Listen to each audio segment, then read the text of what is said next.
जिस दिन आर्मी वाला कजन अपने साथी की बेटी को लेकर घर आया, मुझे बिल्कुल नहीं पता था कि मुझे उससे प्यार हो जाएगा। और तो और, मेरा बेस्ट फ्रेंड भी सीक्रेटली उसे पसंद करता था। पिछले जन्म में उसी फ्रेंड के उकसाने पर मैंने एंट्रेंस एग्जाम से आधा घंटा पहले उसे कन्फेस कर दिया, पर उसने बड़ी ठंडक से मना कर दिया। नतीजा ये हुआ कि मैं अपसेट हो गया, एग्जाम खराब गया और पेरेंट्स ने मुझे घर से निकाल दिया। और वो फ्रेंड जो बरसों से अच्छे इंसान का मास्क पहने था, उसने उसी लड़की से शादी कर ली। जब आंख खुली तो मैं फिर से जी उठा। हाँ, मैंने पहले वाला कन्फेशन वाला मिस्टेक फिर कर दिया, पर एग्जाम शुरू होने में अभी भी आधा घंटा बचा है। इस बार मैं प्यार के चक्कर में तकलीफ नहीं उठाऊंगा। पिछले जन्म के एग्जाम पेपर्स याद हैं और फ्यूचर की मेमोरीज भी हैं मेरे पास, तो इस बार सिर्फ मेहनत से अच्छे कॉलेज में एडमिशन लेकर आराम से अपनी लाइफ जीनी है। एग्जाम शुरू होने में आधा घंटा बचा है, अभी अच्छे से प्रिपरेशन कर। 2 महीने बाद साउथ वेस्ट यूनिवर्सिटी में मिलते हैं। मैंने पलट कर देखा, सामने मिलिट्री यूनिफॉर्म पहन खड़ा था, बाइलिंग बिंग, ठंडा सा चेहरा, चौड़े कंधे, लंबी लेग्स, हर किसी की नजर खींचने वाला। जब मैं चुप रहा, उसकी आईब्रोज टाइट हो गई। तभी मुझे होश आया। पेन उठाया, बहन टाइम हो गया, मैं एग्जाम देने जा रहा हूँ। भाई लिंगबिंग को यकीन नहीं हुआ कि जो भाई हमेशा उससे चिपका रहता था वो इतना रिलैक्स्ड होकर जा सकता है। मैंने उसकी नजरों की परवाह किए बिना घर से भागकर टैक्सी ली और एग्जाम सेंटर निकल गया। इस बार मैं बाई लिंगबिंग के पीछे नहीं भागना चाहता, पूरी लाइफ यूं ही भटकते नहीं गुजारनी। इस बार मुझे चांस को कसकर पकड़ना है, अच्छे से एग्जाम देना है, कामयाब होना है, किसी अच्छे कॉलेज में एडमिशन लेना है, फिर दूर कहीं जाकर नई नई जगह देखनी है। एग्जाम खत्म होने के बाद मैं टालना चाहता था, पर एक नाइक ने रास्ता रोक लिया। ये फान कॉमरेड, सुना है कल आपने कन्फेस किया, आज एग्जाम पर उसका असर पड़ा क्या? मैं जवाब देता उससे पहले भीड़ में से एक लाइवली सी फिगर निकल आई, सफेद शर्ट और छोटे बालों वाला जी बोला, तुम लोग मत पूछो, ये फान एग्जाम से एक दिन पहले कन्फेस करके रिजेक्ट हो गया। मूड बहुत खराब है इसका। जाना पहचाना ये आवाज कानों में पड़ते ही वो सारी बुरी मेमोरीज फिर दिमाग में उमड़ आई। पिछले जन्म में मेरे साथ जो कुछ भी हुआ वो सब इसी अच्छे दोस्त की देन थी। मुझे कन्फेस करने के लिए उकसाने वाला भी जीबोदा था, सीक्रेट बाहर निकालने वाला भी जीबोदा था, और पेरेंट्स से मुझे घर से निकलवाने वाला भी जीबोदा ही था। बाद में जब मैंने देखा जीबोदा प्राउड फेस लेकर बाई लिंगबिंग के बगल में खड़ा है, तब समझ आया, और मेरी वो बुरी लाइफ असल में जीबोदा की लव स्टोरी का रास्ता साफ करने के लिए ही थी। सब कुछ फिर से शुरू होने पर मैंने बोलने जा रहे जीबोदा को हटाया और जर्नलिस्ट का सामना रिलैक्स्ड होकर किया। किसी को पसंद करना गलत नहीं, कन्फेस करना भी गलत नहीं, पर इन बातों से मेरा एग्जाम प्रभावित नहीं होगा। मुझे यकीन है मैं अचीव करूंगा। थैंक्स। सूरज ढलते वक्त उसकी रोशनी मुझ पर पड़ी। मेरा शैडो, मेरी बैक व्यू कल से भी सीधी थी।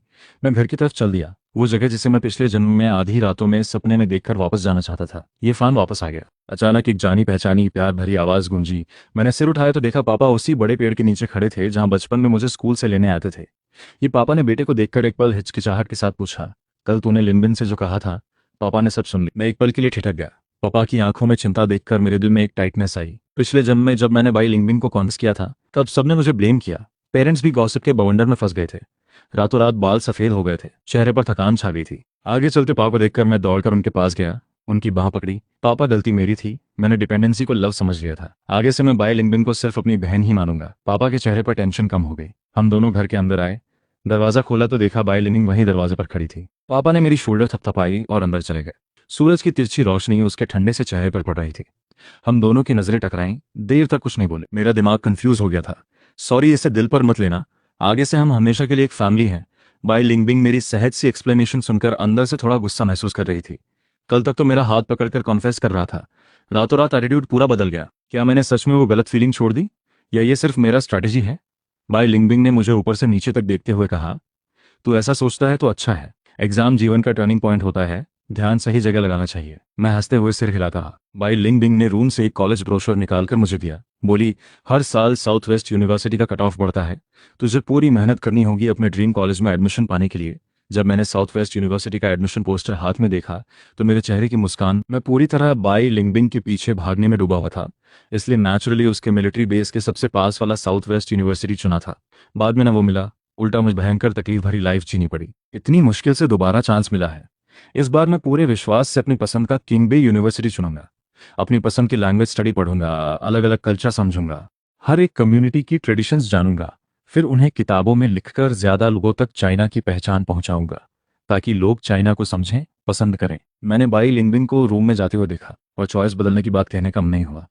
खैर, आगे तो सबकी अपनी अपनी लाइफ है, फिलहाल कुछ नहीं कहता। मैं ब्रोशर लेकर रूम में गया, रेडियो ऑन किया, अपने पसंदीदा सब्जेक्ट में पढ़ाई शुरू कर दी। डिनर टाइम पर ही बाहर आया। पूरा फैमिली एक साथ लंबे टाइम बाद, जैसे कोई बेसहारा गरीब की तरह इधर उधर भटकना, यही तो था जो मैंने पिछले जन्म में तरस कर चाहा था। ये सोचकर मैं थोड़ा इमोशनल हो गया, ध्यान भटक गया। ये फान क्या सोच रहा है, खाना अच्छा नहीं लगा? मम्मी ने अंडे का एक टुकड़ा मेरी प्लेट में रखते चिंता से पूछा। मैंने सिर हिलाया, हल्के से मुस्कुराकर बोला, नहीं बहुत अच्छा है। मम्मी अचानक खुश हो गई। अच्छा है, तू साउथ वेस्ट यूनिवर्सिटी जाएगा तो तेरी बहन भी वहीं आर्मी में पोस्टेड है, अच्छे से ख्याल रख ली। मेरी चॉपस्टिक पकड़ी हाथ रुक गई। मम्मी को नोटिस नहीं हुआ, बोलती रही, मैं और तेरे पापा भी उम्र में बड़े हो रहे हैं, तू कॉलेज जाएगा तो पढ़ाई की वजह से रोज घर नहीं आ पाएगा, तेरी बहन वहां होगी तो हमें टेंशन नहीं होगी। शब्द गले में अटक गए, फिर भी कह नहीं पाया। इस वेकेशन के बाद मैं 18 साल का हो जाऊंगा, मैं खुद अपना ख्याल रख लूंगा, आप दोनों वरी मत करना। खाना खत्म करके मैं उठा, पर मुझे जल्दी नहाकर अर्ली सोने भेज दिया गया। बाल पोंछते हुए बाथरूम से बाहर निकला तो अचानक कोर्टयार्ड में एक जानी पहचानी आवाज सुनाई दी। बाई लिंगबिंग फ्लैट सी वॉइस में बोली, पहले खाते वक्त तो कुछ कहना चाहता था लगता है। मैंने बाल पोंछना रोक दिया। पिछले जन्म में मैं छोटी पूछ की तरह हमेशा बाई लिंगबिंग के पीछे भागता था, जबकि बाई लिंगबिंग पूरी तरह आर्मी में मशगूल थी, सिर्फ अच्छा सोल्जर बनकर डिसीज चाचा की ड्यूटी निभाना चाहती थी, मेरी तरफ ध्यान भी नहीं देती थी। नहीं सोचा था इस बार मेरा बिहेवियर इतना ध्यान से नोटिस करेगी। मैं हल्के से मुस्कुराया, कुछ नहीं, बस घर छोड़ने की सोचकर थोड़ा उदास हो गया था। चांदनी में बाई लिंगबिंग मुझसे एक सिर्फ छोटे लड़के को देखकर सोचने लगी। न जाने क्यों उसे लगा जैसे मैं अब स्पष्ट नजर नहीं आता, कुछ बदल गया लगता है। मेरे टीचर ने एक बार कहा था, कॉलेज जाने के बाद अपनी जगह में सिर्फ ऋतुएं बदलती है, सर्दी गर्मी, बड़े होते हुए घर आना कम होता जाता है। दोनों चुप रहे, बीच में साइलेंस छा गई। तभी मम्मी किचन से आई। लिनबिन आज मैचमेकर मुझसे मिलने आई थी, बोल रही थी तेरे और जीवोदा वाले लड़के का रिश्ता देखें, जब तक आर्मी नहीं गई है क्यों ना पहले उसे देख ले। बाई लिंगबिंग एक पल के लिए ठिठकी, फिर सिर हिलाकर बोली, ठीक है जैसा भी आप डिसाइड करें। मम्मी खुश होकर बोली, अच्छा मैं अभी मैचमेकर को रिप्लाई देती हूँ, अगले 2 दिन तेरा और बोदा का मीटिंग अरेंज करती हूँ। वो लड़का ठीक ठाक ही है, अच्छा रहेगा तो जब तू आर्मी जाएगी वहां किसी का सहारा भी होगा तेरी लाइफ संभालने के लिए। मम्मी चली गई तो मैंने देखा बाई लिंगबिंग भी जाने वाली थी। पिछले जन्म में जीबोदा का असली चेहरा याद करके मैंने रोका, बहन जीबोदा उतना सिंपल नहीं है जितना दिखता है, कल जब तू उससे मिलने जाए थोड़ा सावधान रहना। बाई लिंगबिंग हंसकर मॉकिंग टोन में बोली, ये फान तू सच में बदल गया है, बोदा तेरा सबसे अच्छा दोस्त है, तुझे उसे इस तरह बदनाम नहीं करना चाहिए। बाई लिंगबिंग का दरवाजा जोर से बंद हो गया। मैं वहीं खड़ा रहा। पिछले जन्म में मुझे कैसे नहीं दिखा कि बाई लिंगबिंग जीबोदा की इतनी तरफ दरी करती थी। दिल में हल्की सी बेबसी हुई, लगता है मैं बेकार में परेशान हो रहा था। खैर आगे बाई लिंगबिंग के पास कौन रहेगा, इससे मुझे कोई मतलब नहीं। मैं अपने रूम वापस गया, लाइट बंद करके सो गया। एडमिट कार्ड और पेन पेपर लेकर एग्जाम सेंटर पहुंचा। पेपर मिलते ही मेरे टेंशन भरे चेहरे पर हल्की राहत आई। कल रात मैंने कुछ टॉपिक्स गेस किए थे और लक से सही निकले। इस बार मैं जरूर अच्छा परफॉर्म करके अच्छा रिजल्ट ला सकता हूँ। मैं कॉन्फिडेंट स्माइल के साथ मन लगाकर पेपर सॉल्व करने लगा। टाइम धीरे धीरे बीता, आखिरी बेल बजी, सारे सब्जेक्ट्स खत्म हो गए। 10-12 साल की पढ़ी हुई किताबें, अटेंड की हुई क्लासेस, गुजरा हुआ टाइम, सब कुछ इन कुछ पेपर्स में सिमटकर खत्म हो गया। मैं एग्जाम सेंटर से बाहर आया, स्ट्रेच किया, पूरा रिलैक्स फील हुआ, अच्छे मूड में विलेज लौटा। गांव के एंट्रेंस पर पहुंचते ही देखा सब लोग अजीब नजरों से मुझे घूर रहे थे। 2 कदम चला ही था कि वही बुरी बातें, अपनी ही बहन को प्रपोज करना, ऐसा गंदा इंसान कौन सा कॉलेज लेगा भला, यही फैमिली में ऐसी बेशर्मी वाला बंदा आया। एंसेस्टर्स की कब्र गलत जगह गाड़ी गई होगी शायद, हमारा बेटा होता तो मार ही डालते इसे। कुछ लोगों की चमड़ी इतनी मोटी होती है कि पूरे फेंगयांग विलेज की इज्जत उछाल दी, फिर भी यही रहने की हिम्मत। ये सब सुनकर मुझे लगा जैसे बर्फ के कुएं में गिर गया। मुझे लगा फिर से पिछले जन्म वाला बुरा सपना शुरू हो गया। पिछले जन्म में एक ही रात में पूरे विलेज को पता चल गया था। मैंने बाई लिंगबिंग को कन्फेस किया तब मेरा दिमाग खाली हो गया था, शर्म से खड़ा नहीं हो पा रहा था। जब एक्सप्लेन करने की कोशिश की तब तक बहुत देर हो चुकी थी, किसी ने सुनना ही नहीं चाहा। आखिर में पेरेंट्स को भी ब्लेम सुनना पड़ा। बच्चे की गलती पेरेंट्स का दोष होती है। मैंने अपनी मुट्ठियां भींच लीं, पलटकर सीना तान कर, सब लोग सुन लो, मेरा बाई लिंगबिंग का कोई ब्लड रिलेशन नहीं है, इसमें कोई एथिक्स खराब होने वाली बात नहीं है, किसी को पसंद करना गलत नहीं होता। बस मैं उम्र में छोटा था, तब डिपेंडेंसी और फीलिंग में फर्क नहीं समझ पाया था। अभी मुझे साफ समझ आ गया है, आगे बाई लिंगबिंग जिससे भी शादी करे मैं दिल से खुश रहूंगा, और अगर पीछे बकवास फैलाई तो डेफिनेशन का केस भी कर सकता हूँ। पिछले जन्म से मुझे अच्छे से पता है रूमर्स फैलते फैलते और गंदे हो जाते हैं, भागने से बात और बिगड़ती है। इस बार मैं भागूंगा नहीं। मेरी टाइट बातें सुनकर सब चुप हो गए। मैं आराम से चलते हुए घर पहुंचा। दरवाजा खोला तो देखा मम्मी किचन से खाना लेकर आ रही थी। बन गया, बहन आएगी तभी साथ खाएंगे। बेटा तू अभी अभी काम शुरू किया है, पैसे सेव करने चाहिए। मुझे इतनी जरूरत नहीं मम्मी। मैं उनकी बातचीत सुनते हुए चुप रहा, बस अपना पसंदीदा ब्रेस्ट पोर्क खाता रहा। खाना खत्म करके मैं अपने रूम में वापस गया। रूम में घुसते ही सामने टेबल पर मेरी और बाई लिंगबिंग की फोटो रखी थी। मैं टेबल के पास गया, फ्रेम में हंसते हुए दोनों की फोटो देखी, पुरानी यादें उमड़ आईं। जब से बाई लिंगबिंग घर आई थी वो हमेशा मुझसे अच्छा बिहेवियर करती थी।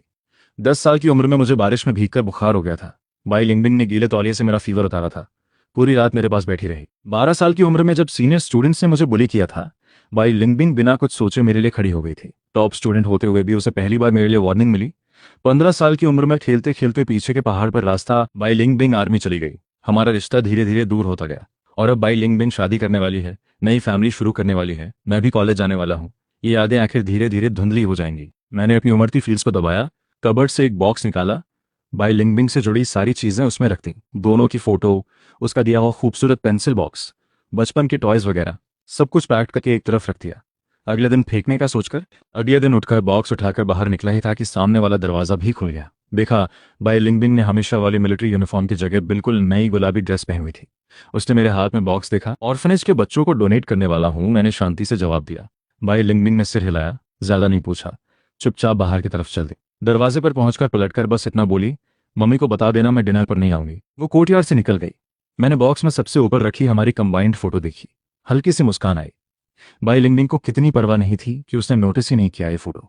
हमारी सिर्फ एक ही कंबाइंड फोटो थी। थोड़ी देर बाद मैं रोड पर गया, बॉक्स में रखी सारी चीजें कूड़ेदान में फेंक दी। ब्रेकफास्ट के बाद मैं शॉपिंग के लिए टाउन चला गया, कॉलेज के लिए जरूरी चीजें लेने। नॉर्थ से साउथ तक कई बुक स्टोर्स घूमे। आखिर में किंगबे यूनिवर्सिटी की डिटेल्स वाली किताब मिली। आखिर में मेडिकल शॉप से गुजरते हुए याद आया, कल रात मम्मी को थोड़ी खांसी थी। अंदर जाकर कफ सिरप और मेडिसिन खरीदी। हाथों में सामान लेकर वापसी के लिए राइड लेने वाला था कि एक वॉच शॉप से सेल्स गर्ल की खुश आवाज आई, अरे ये वॉच आपके हस्बैंड पर बहुत सूट करेगी, आपकी वाइफ की चॉइस बहुत अच्छी है। मैं अनजाने में अंदर झांका तो देखा बाई लिंगबिंग और जीबोदा की फिगर्स दिख गईं। और फिर देखा बाई लिंगबिंग ने जीबोदा का हाथ पकड़कर एक खूबसूरत वॉच उसकी कलाई पर पहना दी। पूरी तरह लेट गो करने की इस पल मुझे यही चार शब्द दिल में महसूस हुए। मैंने ये सब देखा, फिर भी दिल में कोई हलचल नहीं हुई। मैंने नजरें फेर ली, दोबारा देखा तो जीबोदा बाई लिंगबिंग का हाथ पकड़े वॉच शॉप से बाहर निकल रहा था। ये फान, कैसा कोइंसिडेंस, मैंने ठंडे से जवाब दिया। हाँ, कुछ सामान लेने आया था। जीबोदा के चेहरे पर एक गर्व की मुस्कान थी। आगे बोला, मैं और लिंगबिंग की मैच मेकिंग सफल हो गई, जल्दी ही शादी होने वाली है, तुझे बुरा तो नहीं लगेगा ना। ये कहते वक्त वो बार बार अपनी हैंड दिखाकर वॉच, तो उनका किसी भी मैटर से मेरा कोई लेना देना नहीं। जीबोदा एक पल के लिए हैरान हो गया। ऐसा ठंडा रिएक्शन उसे उम्मीद नहीं था। थोड़ी शर्मिंदगी महसूस हुई। फिर हंसते हुए साथ वाली गर्ल से बोला, आगे हम फैमिली हैं, लिंगबिंग तेरा भाई मेरा भी भाई। बाई लिंगबिंग ने जेंटली सिराया। मैं बस मुस्कुराया, कुछ नहीं बोला। पिछले जन्म का एक्सपीरियंस देखकर मुझे जीबोदा की असली सच्चाई पता चल गई थी। इस जन्म में मैं उससे कोई कनेक्शन नहीं रखना चाहता, अब उसे फ्रेंड भी नहीं मानूंगा। जीबोदा के चेहरे पर मुस्कान और बढ़ी। ये फान, मैं और लिंगबिन कुछ और सामान लेने जा रहे हैं, तू भी चलेगा क्या? मेरा सामान हो गया, पहले जाता हूँ, मैंने बिना सोचे मना कर दिया। राइड लेकर घर चला गया। बाई लिंगबिंग मेरी जाती हुई पीठ देखते हुए चुप रही। आंखों कुछ कॉम्प्लिकेटेड भाव थे। आखिर में कुछ नहीं बोली। घर पहुंचकर मम्मी को कॉफ सिरप और टॉनिक देकर मैं अपने रूम में गया। टेबल पर बैठा बेसब्री से किंगबे यूनिवर्सिटी वाली किताब खोली। उसकी कल्चर और हिस्ट्री से इतना अट्रैक्ट हुआ कि पता ही नहीं चला कब रात हो गई। तभी दरवाजा खटखटाया गया। मैं उठकर खोलने गया, देखा बाई लिंगबिंग दरवाजे पर खड़ी थी। तेरे रूम में लाइट जल रही थी, अभी तक क्यों नहीं सोया? मैंने सहज जवाब दिया, सोने जा रहा हूँ। बाई लिंगबिंग मुझे देखकर अचानक आईब्राउज टाइट कर ली। उसे लगा हाल ही में मैं। उसकी नजर टेबल के एक कोने पर गई जो खाली था। तेरी फोटो फ्रेम कहाँ गई? मैंने पलटकर देखा, झूठ ऑटोमेटिक निकल गया।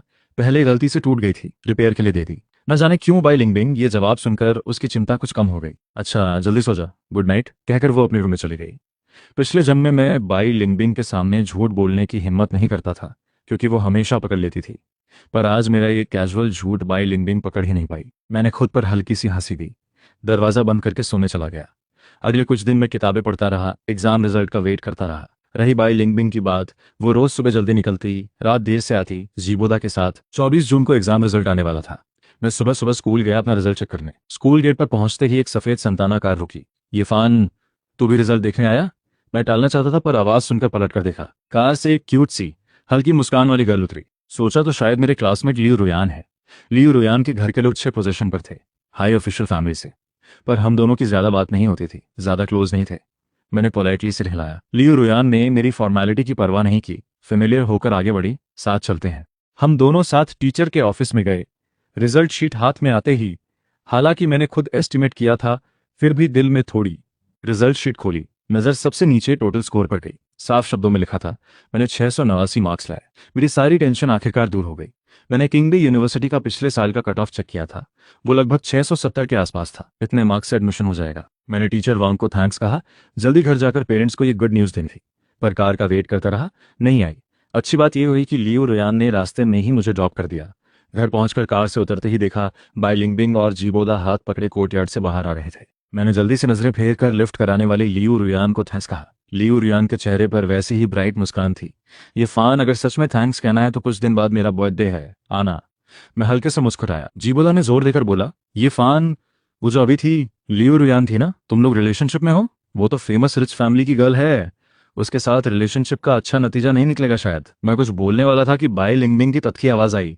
बोला सही कह रहा है, लियू फैमिली जैसा बैकग्राउंड हमारा नहीं है, आगे से उससे कम मिलना जुलना। वैसे भी तू अभी छोटा है, ध्यान रखना, इधर उधर किसी के साथ बाहर घूमना ठीक नहीं। ये सुनकर मुझे बहुत बुरा लगा। मैं तो सिर्फ क्लासमेट की लिफ्ट से घर आया, ये कैसे इधर उधर घूमना बन गया? बाई लिंगबिंग को क्या हक था ये कहने का? मैंने पलटकर उसे देखा, बिना सोचे बोल पड़ा, बहन, मैं बड़ा हो चुका हूँ, किससे फ्रेंडशिप करूं ये मेरी अपनी चॉइस है, थोड़ा थक गया हूं, पहले अंदर जाता हूं। कहकर मैं सीधा रूम में चला गया। बाई लिंगबिंग वहीं खड़ी रही, मेरे दरवाजे को घूरती रही, चेहरा थोड़ा भारी था। जब तक जीबोदा ने याद नहीं दिलाया तब उसे होश आया। मैंने बाई लिंगबिंग के रिएक्शन की परवाह नहीं की। शाम को रिजल्ट पेरेंट्स को बता दिया। फिर कॉलेज चॉइस भरने की बारी आई। किसी को शक न हो इसलिए मैंने खास तौर पर वो दिन चुना जब बाई लिंगबिंग घर पर नहीं थी। स्कूल लाइब्रेरी के कंप्यूटर से कॉलेज चॉइस भर दी। कुछ दिन बाद मैं लाइब्रेरी गया किताबें रिटर्न करने। वापसी में मुझे लियू रुयान और उसकी कुछ फ्रेंड्स मिली। मैंने सोचा हाथ मिलाकर आगे निकल जाऊंगा, पर लियू रुयान ने अचानक पूछा, ये फान स्केटिंग चलेगा? मैं जवाब देता उससे पहले उसकी फ्रेंड्स ने। इस तरह पूरा ग्रुप टाउन के सबसे बड़े स्केटिंग रिंग पहुंच गया। मुझे जड़ खड़ा देखकर लियू रुयान स्केट्स लेकर आगे आई। पहले कभी नहीं किया? डर मत, मैं सिखाती हूँ। मैंने हाँ में सिर हिलाया। दोनों ने स्केट्स पहनी, रिंक में गए। घूमते घूमते दूसरी तरफ देखा तो बाई लिंगबिंग और जीबोदा भी थे। मुझे थोड़ा हैरानी हुई, बाई लिंगबिंग जैसी सीरियस लड़की जीबोदा के साथ स्केटिंग रिंक आएगी, नहीं सोचा था। मैंने सहज होकर हाथ हिलाया। बहन। बगल में खड़ी लियू रुयान ने भी फ्रेंडली हो इंट्रोड्यूस किया। हेलो, मैं लियू रुयान हूँ। बाई लिंगबिंग ने ठंडी नजरों से लियू रुयान को देखा। कुछ कहने ही वाली थी कि तभी स्केटिंग रिंक में म्यूजिक बजने लगी। जीबोदा बाई लिंगबिंग को खींचकर अंदर ले गया। बिंग, चल शुरू करें जल्दी। बाई लिंगबिंग के होठों तक आई बात मजबूरन वापस निकलनी पड़ी। चुपचाप जीबोदा के साथ चली गई। मैं मुस्कुरा उठा। लियू रुयान दूसरी तरफ गई। आखिर पहली बार स्केटिंग कर रहा था तो थोड़ा डर लग रहा था। लियू रुयान ने मेरा हाथ पकड़कर धीरे धीरे चलाया। स्केट करते समय नीज हल्के बेंड रखो, पाथ आर्ट शेप में रखनी है, बस ऐसे ही, यही सही है लियू। रुयान मुझे ले जाते हुए ये टिप्स समझाती रही। मैंने धीरे धीरे टेक्निक सीखी। फिर लियू रुयान से हाथ छुड़वाकर खुद स्केट करने की कोशिश की, पर पता चला मैं खुद को ओवर एस्टिमेट कर बैठा। हाथ छूटते ही 2 स्टेप्स भी नहीं चल पाया। कंट्रोल खोकर सीधा गिरने लगा। अच्छा हुआ लियू रुयान भी। दोनों बॉडी टाइट से एक दूसरे से चिपक गईं। ब्रीदिंग की खुशबू आई। मुझे थोड़ा असहज लगा। उठने ही वाला था कि नजर दूर पड़ी। जीबोदा दोनों हाथों से बाई लिंगबिंग की कमर पकड़कर हल्का सा झुककर उसके होठों को किस कर रहा था, जैसे उस पर टाइम रुक गया हो। चारों तरफ लोगों की तालियां गूंजने लगी। लियू रुयान ने मेरा चेहरा देखा, पूछा, क्या डर लगा? रेस्ट ले ले? मैंने सिर हिलाया। दोनों रेस्ट एरिया गए। लियू रुयान ड्रिंक्स लेने काउंटर गई। मैं अकेला खड़ा था। तभी एक अजीब एक्सप्रेशन वाली ओवर ड्रेस्ड औरत मेरी तरफ स्केट करते हुए आई। मिस्चीवियस स्माइल के साथ बोली, हैंडसम, अकेले हो? बड़ी बहन से बात करोगे? कहते हुए हाथ बढ़ाने ही वाली थी कि अच्छा हुआ लियू रुयान समय पर आ गई। मुझे पीछे कर लिया। तो क्या कर रही है? वो औरत देखकर मैंने नहीं सोचा था मेरे पैरों तले स्केट स्लिप हो जाएगी। पूरा बैलेंस बिगड़ गया। सीधा लियू रुयान की तरफ चला गया। लियू रुयान ने ऑटोमेटिक हाथ बढ़ाकर मुझे थाम लिया। हाथ ऑटोमेटिक मेरी कमर पर आ गया। दोनों पूरी तरह चिपक गए, पिछली बार से भी ज्यादा क्लोज। मुझे उसकी सॉफ्टनेस महसूस हुई। दिल में एक हल्की धड़कन उठी। बैलेंस ठीक करते ही बाई लिंगबिंग की गुस्से भरी आवाज आई, तुम लोग क्या कर रहे हो? मैं और लियू रुयान धीरे धीरे अलग हुए। देखा बाई लिंगबिंग ठंडी नजरों से मुझे और लियू रुयान को घूर रही थी। ये फान, इतने खुलेआम एक लड़की को गले लगाना, तुझे पता भी है क्या कर रहा है? कोई सीमा है भी या नहीं? घर चल मेरे साथ। अचानक जीबोदा नीचे गिरकर दर्द से चिल्लाया। बाई लिंगबिंग की नजर तुरंत जीबोदा पर चली गई। झुककर पूछा, क्या हुआ? जीबोदा ने पैर पकड़कर बोला, अभी किसी ने धक्का दे दिया, पैर मुड़ गया शायद। बाई लिंगबिंग ने तुरंत उसकी स्केट उतारी, उसे उठाकर सहारा दिया। मैं तुझे हॉस्पिटल ले जाती हूँ। जाने से पहले बस मुझसे इतना बोला, तू खुद घर जा। मैं वहीं खड़ा रहा। देखा जीबोदा पलटकर मेरी तरफ देख रहा था। उसकी आंखों में जीत की चमक थी। मुझे तुरंत समझ आ गया, जीबोदा ने यह सब जानबूझकर किया था, पर बाई लिंगबिंग को इसका जरा भी अंदाजा नहीं हुआ। मुझे फिर से एक बात पूरी तरह पक्की हो गई, बाई लिंगबिंग के दिल में जीबोदा हमेशा मुझसे ज्यादा इंपॉर्टेंट रहेगा। एक पल पहले तक मुझे दूसरी लड़की से दूर रहने को कह रही थी, अगले ही पल किसी और के लिए। पूरी बॉडी थकान से टूट रही थी, हिलने का मन ही नहीं था। सोचा बेड पर जाकर आराम कर लूं, पर गलती से टेबल से टकरा गया। टेबल पर रखा पेन होल्डर गिर गया। उसमें से पेपर से बना हुआ एक रोज निकल आया। मैं चुपचाप उसे देखता रहा। दिल थोड़ा कंफ्यूज हो गया। ये बी लिंगबिंग ने मेरे लिए बनाया था। तब हमारा रिश्ता बहुत क्लोज था। मैंने कहीं टीवी ड्रामा में देखा था, कोई गर्ल पेपर फ्लावर बनाकर लड़के को देती है, तो मैं जिद करके बाई लिंगबिंग के पीछे पड़ गया था मेरे लिए भी बनाने के लिए। मजबूर होकर बाई लिंगबिंग ने कई ट्यूटोरियल्स देखकर सीखा। आखिर में मेरे लिए ये रोज बनाकर दिया। तब उसने प्यार से मेरे सिर पर हाथ फेरा था, ले बना दिया। कितना परेशान करता है। उस समय मैंने छोटा सा वो रोज पकड़ा था, दिल में गहरा। बाद में वो रोज खो गया। मैं बहुत दिन तक उदास रहा। सोचा था भाई लिंक्डइन से फिर से एक बना लूं, पर उसके बाद इतना कुछ हो गया कि मांगने का मौका नहीं मिला। अब फिर से ये रोज देखकर मन में कुछ अजीब सी शांति आई। कुछ चीजें अगर सबसे ज्यादा चाहने वाले वक्त पर ना मिले तो फिर उनकी कोई वैल्यू नहीं रह जाती। मैंने वो पेपर रोज उठाया, बिना सोचे समझे कूड़ेदान में फेंक दिया। तभी बाहर से एक आदमी की आवाज आई, कोई है? ये फान का घर है यहाँ? यहाँ ये फान है। मैं जल्दी से बाहर निकला, देखा पोस्टमैन बड़ी वाली साइकिल रोककर खड़ा था, हाथ में एक एनवेलप था। मैं ही ये फान हूँ, मेरे लिए है कोई लेटर। पोस्टमैन ने एनवेलप मुझे दे दिया। मैं बेसब्री से खोलकर देखने लगा। मैं अच्छे मूड में आराम से सो गया। आंख खुली तो खाने की खुशबू आ रही थी। पूरा फैमिली खाना खा रहा था। तभी बाई लिंगडिंग भी वापस आई। मम्मी ने पूछा, बोला ठीक है ना, कुछ बड़ी बात तो नहीं? बाई लिंगडिंग ने नॉर्मल जवाब दिया, ठीक है, बस हल्का सा मुड़ गया था। मैं उसे घर छोड़ आई। ये सुनकर मैं चुपचाप खाना खाता रहा, कुछ नहीं बोला। तभी बाई लिंगडिंग फिर बोली, पापा मम्मी, आर्मी से लेटर आया है, मुझे जल्दी वेकेशन खत्म करके वापस जाना पड़ेगा। मैं कल ही निकल रही हूँ। पापा मम्मी को थोड़ी हैरानी हुई, पर उन्होंने सपोर्ट करते हुए सिर हिलाया। पापा ने सबसे पहले कहा, अगर आर्मी का ऑर्डर है तो देर मत कर, खाना खाकर जल्दी लगेज पैक कर। मम्मी को थोड़ा अफसोस हुआ, पर तेरा और बोदा वाला। बाई लिंगडिंग ने न जाने क्यों ऑटोमेटिक मेरी तरफ देखा। मुझे बिना किसी रिएक्शन के चुपचाप खाना खाते देखकर उसे अंदर से थोड़ी अजीब सी बेचैनी हुई। उसे पोस्टपोन कर देते हैं, साल के आखिर में कर लेंगे, ज्यादा देर नहीं होगी। पापा मम्मी ने सोचकर सिर हिलाया, अग्री हो गए। बाई लिंगडिंग ने फिर मेरी तरफ देखा, बिना सोचे बोल पड़ी, तेरा एडमिशन लेटर अगले कुछ दिन में आ जाएगा। बोदा ने भी साउथ वेस्ट यूनिवर्सिटी चूज की है, तुम दोनों साथ जाना, रास्ते में एक दूसरे का ख्याल भी रहेगा। हाँ, वैसे भी साउथ वेस्ट यूनिवर्सिटी जाना ही है तो साथ चले जाओ। पापा मम्मी ने भी सपोर्ट किया। मैंने सोचा दोपहर को मिला एडमिशन लेटर दिखाऊं या नहीं, थोड़ी हेजिटेशन हुई। तभी मम्मी ने बात कंटिन्यू करते हुए बाई लिंगबिंग से बोला, लिंगबिंग, ये फान वहां पहुंचे तो उसका ख्याल रखना, मम्मी को टेंशन रहती है। मिड ऑटम फेस्टिवल तक भी मैं कुछ नहीं कह पाया। सोचा मम्मी को वरी करके पूरी रात न सोने दूं, बेटर है वहां पहुंचकर बता दूं। खाने की टेबल पर 4 लोग, 4 अलग अलग मूड। अगली सुबह पूरा फैमिली जल्दी उठकर दरवाजे पर बाई लिंगबिंग को सेंड ऑफ दे आया। जाने का सोचकर मैंने खुद से बोला, बहन, रास्ते में सेफ्टी का ध्यान रखना। बाई लिंगबिंग ने सिर हिलाकर मुझे सीरियसली समझाया, लियो रियान की असलियत तुझे नहीं पता, आगे से ज्यादा सावधान रहना। और कॉलेज शुरू होने वाला है, माइंड केंद्रित कर, पढ़ाई पर ध्यान दे, ऐसा ना हो साउथ वेस्ट यूनिवर्सिटी जाकर पीछे रह जाए। मैं चुपचाप सुनता रहा, न कुछ काउंटर किया न कुछ बोला, पर बाई लिंगबिंग बार बार मुझे देख रही थी, जैसे किसी जवाब का वेट कर रही हो। मैंने भी बस फॉर्मली सिर हिलाया, हाँ समझ गया, उसे यही सोचने दिया। अब मैं और कुछ कहना नहीं चाहता था। बाई लिंगबिंग ने कार का दरवाजा खोला, चढ़ने ही वाली थी कि दूर से जीवोदा की आवाज आई, लिंगबिन। बाई लिंगबिंग जल्दी से आगे गई, उसे सहारा दिया। तेरा पैर अभी भी हुआ है, तू क्यों आया? तू आज आर्मी जा रही है? मैं सेंड ऑफ दे आया। मैंने कुछ नहीं कहा, दोनों को एक तरफ जाते देखा, पलटकर सीधे कोर्टयार्ड में घुस गया। बाई लिंगबिंग न जाने क्यों अचानक पलटकर मेरी पीठ देखने लगी। दिल में एक अजीब सी बेचैनी उठी, जैसे लगा फिर कभी मुझसे नहीं मिल पाएगी। उसे ये सोचकर खुद पर हंसी आई, जल्दी ही तो मैं भी साउथ वेस्ट यूनिवर्सिटी पहुंच जाऊंगा, फिर मिल ही लेंगे। बाई लिंगबिंग जीबोदा से बात करते हुए ठंड के एक्स्ट्रा कपड़े और बाजार से खरीदी हुई चीजें सूटकेस में रख चुकी थी। सब पैकिंग कंप्लीट थी। एक फोटो मेरी बहुत छोटी उम्र की थी, तब बाई लिंगबिंग अभी नहीं आई थी। उसमें सिर्फ हम तीनों, मम्मी पापा और मैं थे। दूसरी फोटो पिछले 2 साल पहले बाई लिंगबिंग के साथ खिंचवाई हुई फैमिली फोटो थी। 3 से 4 लोग हो गए थे, पर मैंने सिर्फ वो 3 लोगों वाली फोटो निकालकर अपने सूटकेस में रखी। सब पैकिंग कंप्लीट करके मैं नहाया धोया, फिर सो गया। पूरी रात बहुत अच्छी नींद आई, कोई सपना नहीं आया। अगले दिन सुबह हल्का उजाला होते ही मैंने एक लेटर हॉल में छोड़ दिया, सूटकेस उठाकर निकल पड़ा। चारों तरफ शांति थी, मम्मी पापा अभी भी नींद में थे। जाने से पहले मैंने उनके रूम की तरफ पलटकर देखा। दिल में हजारों बातें थीं, पर सिर्फ इतना ही निकला, पापा मम्मी अपना ख्याल रखना। फिर सीना तानकर कोर्टयार्ड से निकल गया। आधे घंटे बाद मैं कैपिटल जाने वाली ट्रेन में बैठ चुका था। मेरे दिमाग में पिछले जन्म वाला घर से निकाला जाना, वो बेइज्जत हालत, हर तरफ से धिक्कारे जाना, आवारा कुत्ते जैसी हालत, ये सब इस जन्म में मैंने दोहराया नहीं।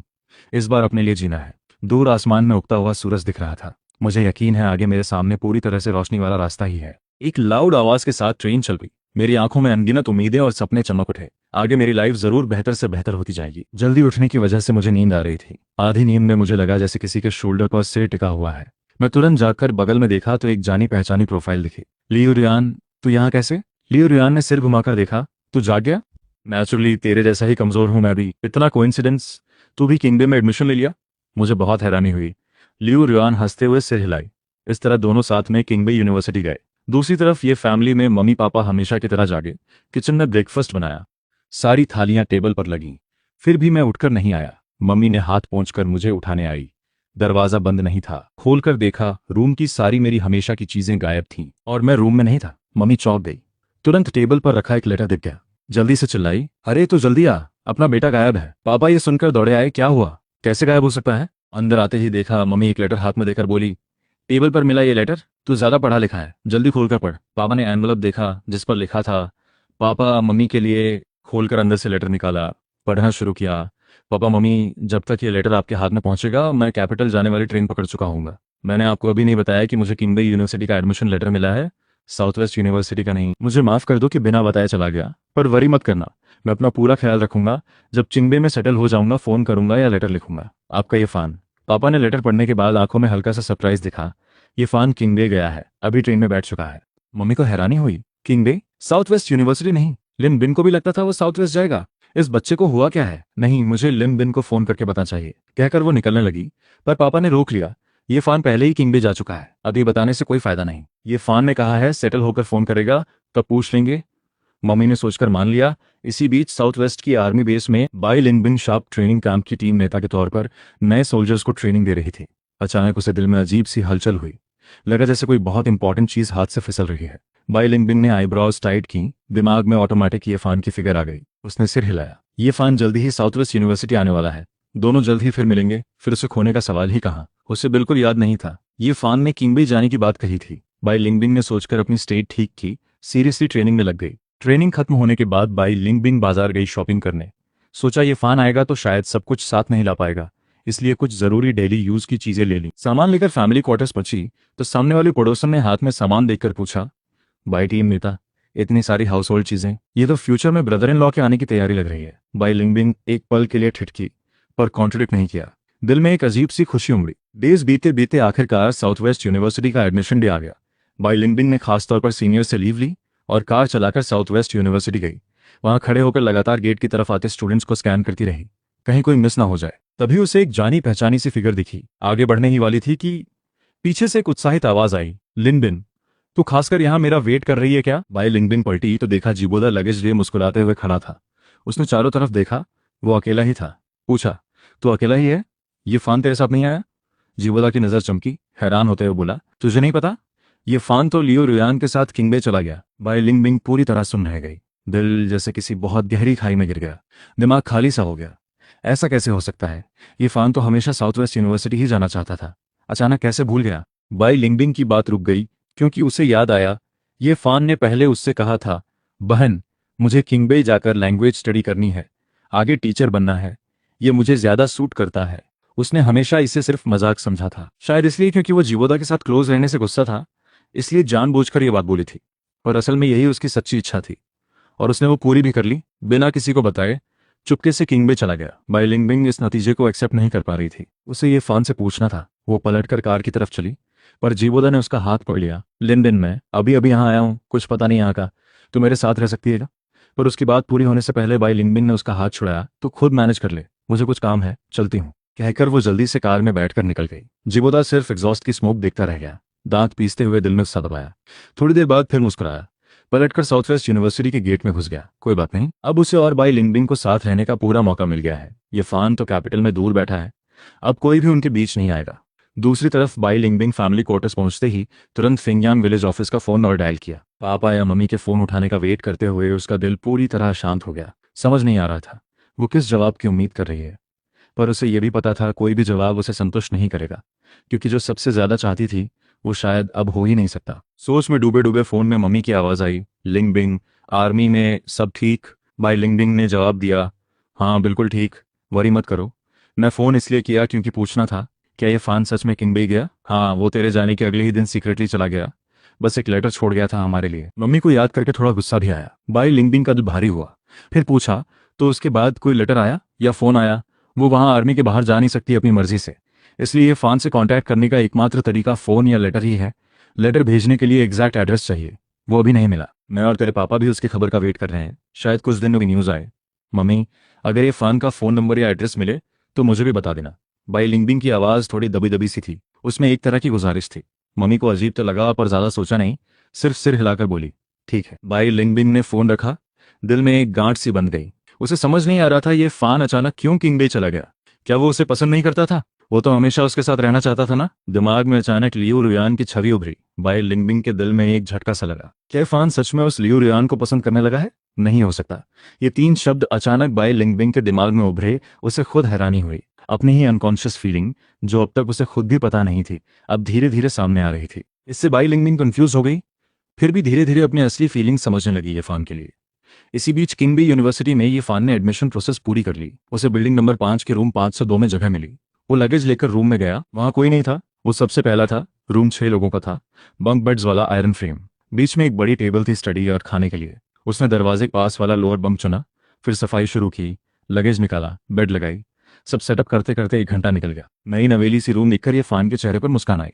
सामान अरेंज करने के बाद उसे लगा घर को खबर देनी चाहिए। वो फोन बूथ ढूंढने बाहर निकला। नंबर डायल करते ही अंदर से मम्मी की गुस्से भरी आवाज आई, ये फान, तेरी हिम्मत कैसे हुई हमसे छुपाकर किंगबे जाने की? ये फान ने रिसीवर थोड़ा कान से दूर किया, फिर वापस लगाया। मम्मी, मैंने पहले भी बताया था मुझे किंगबे जाना है।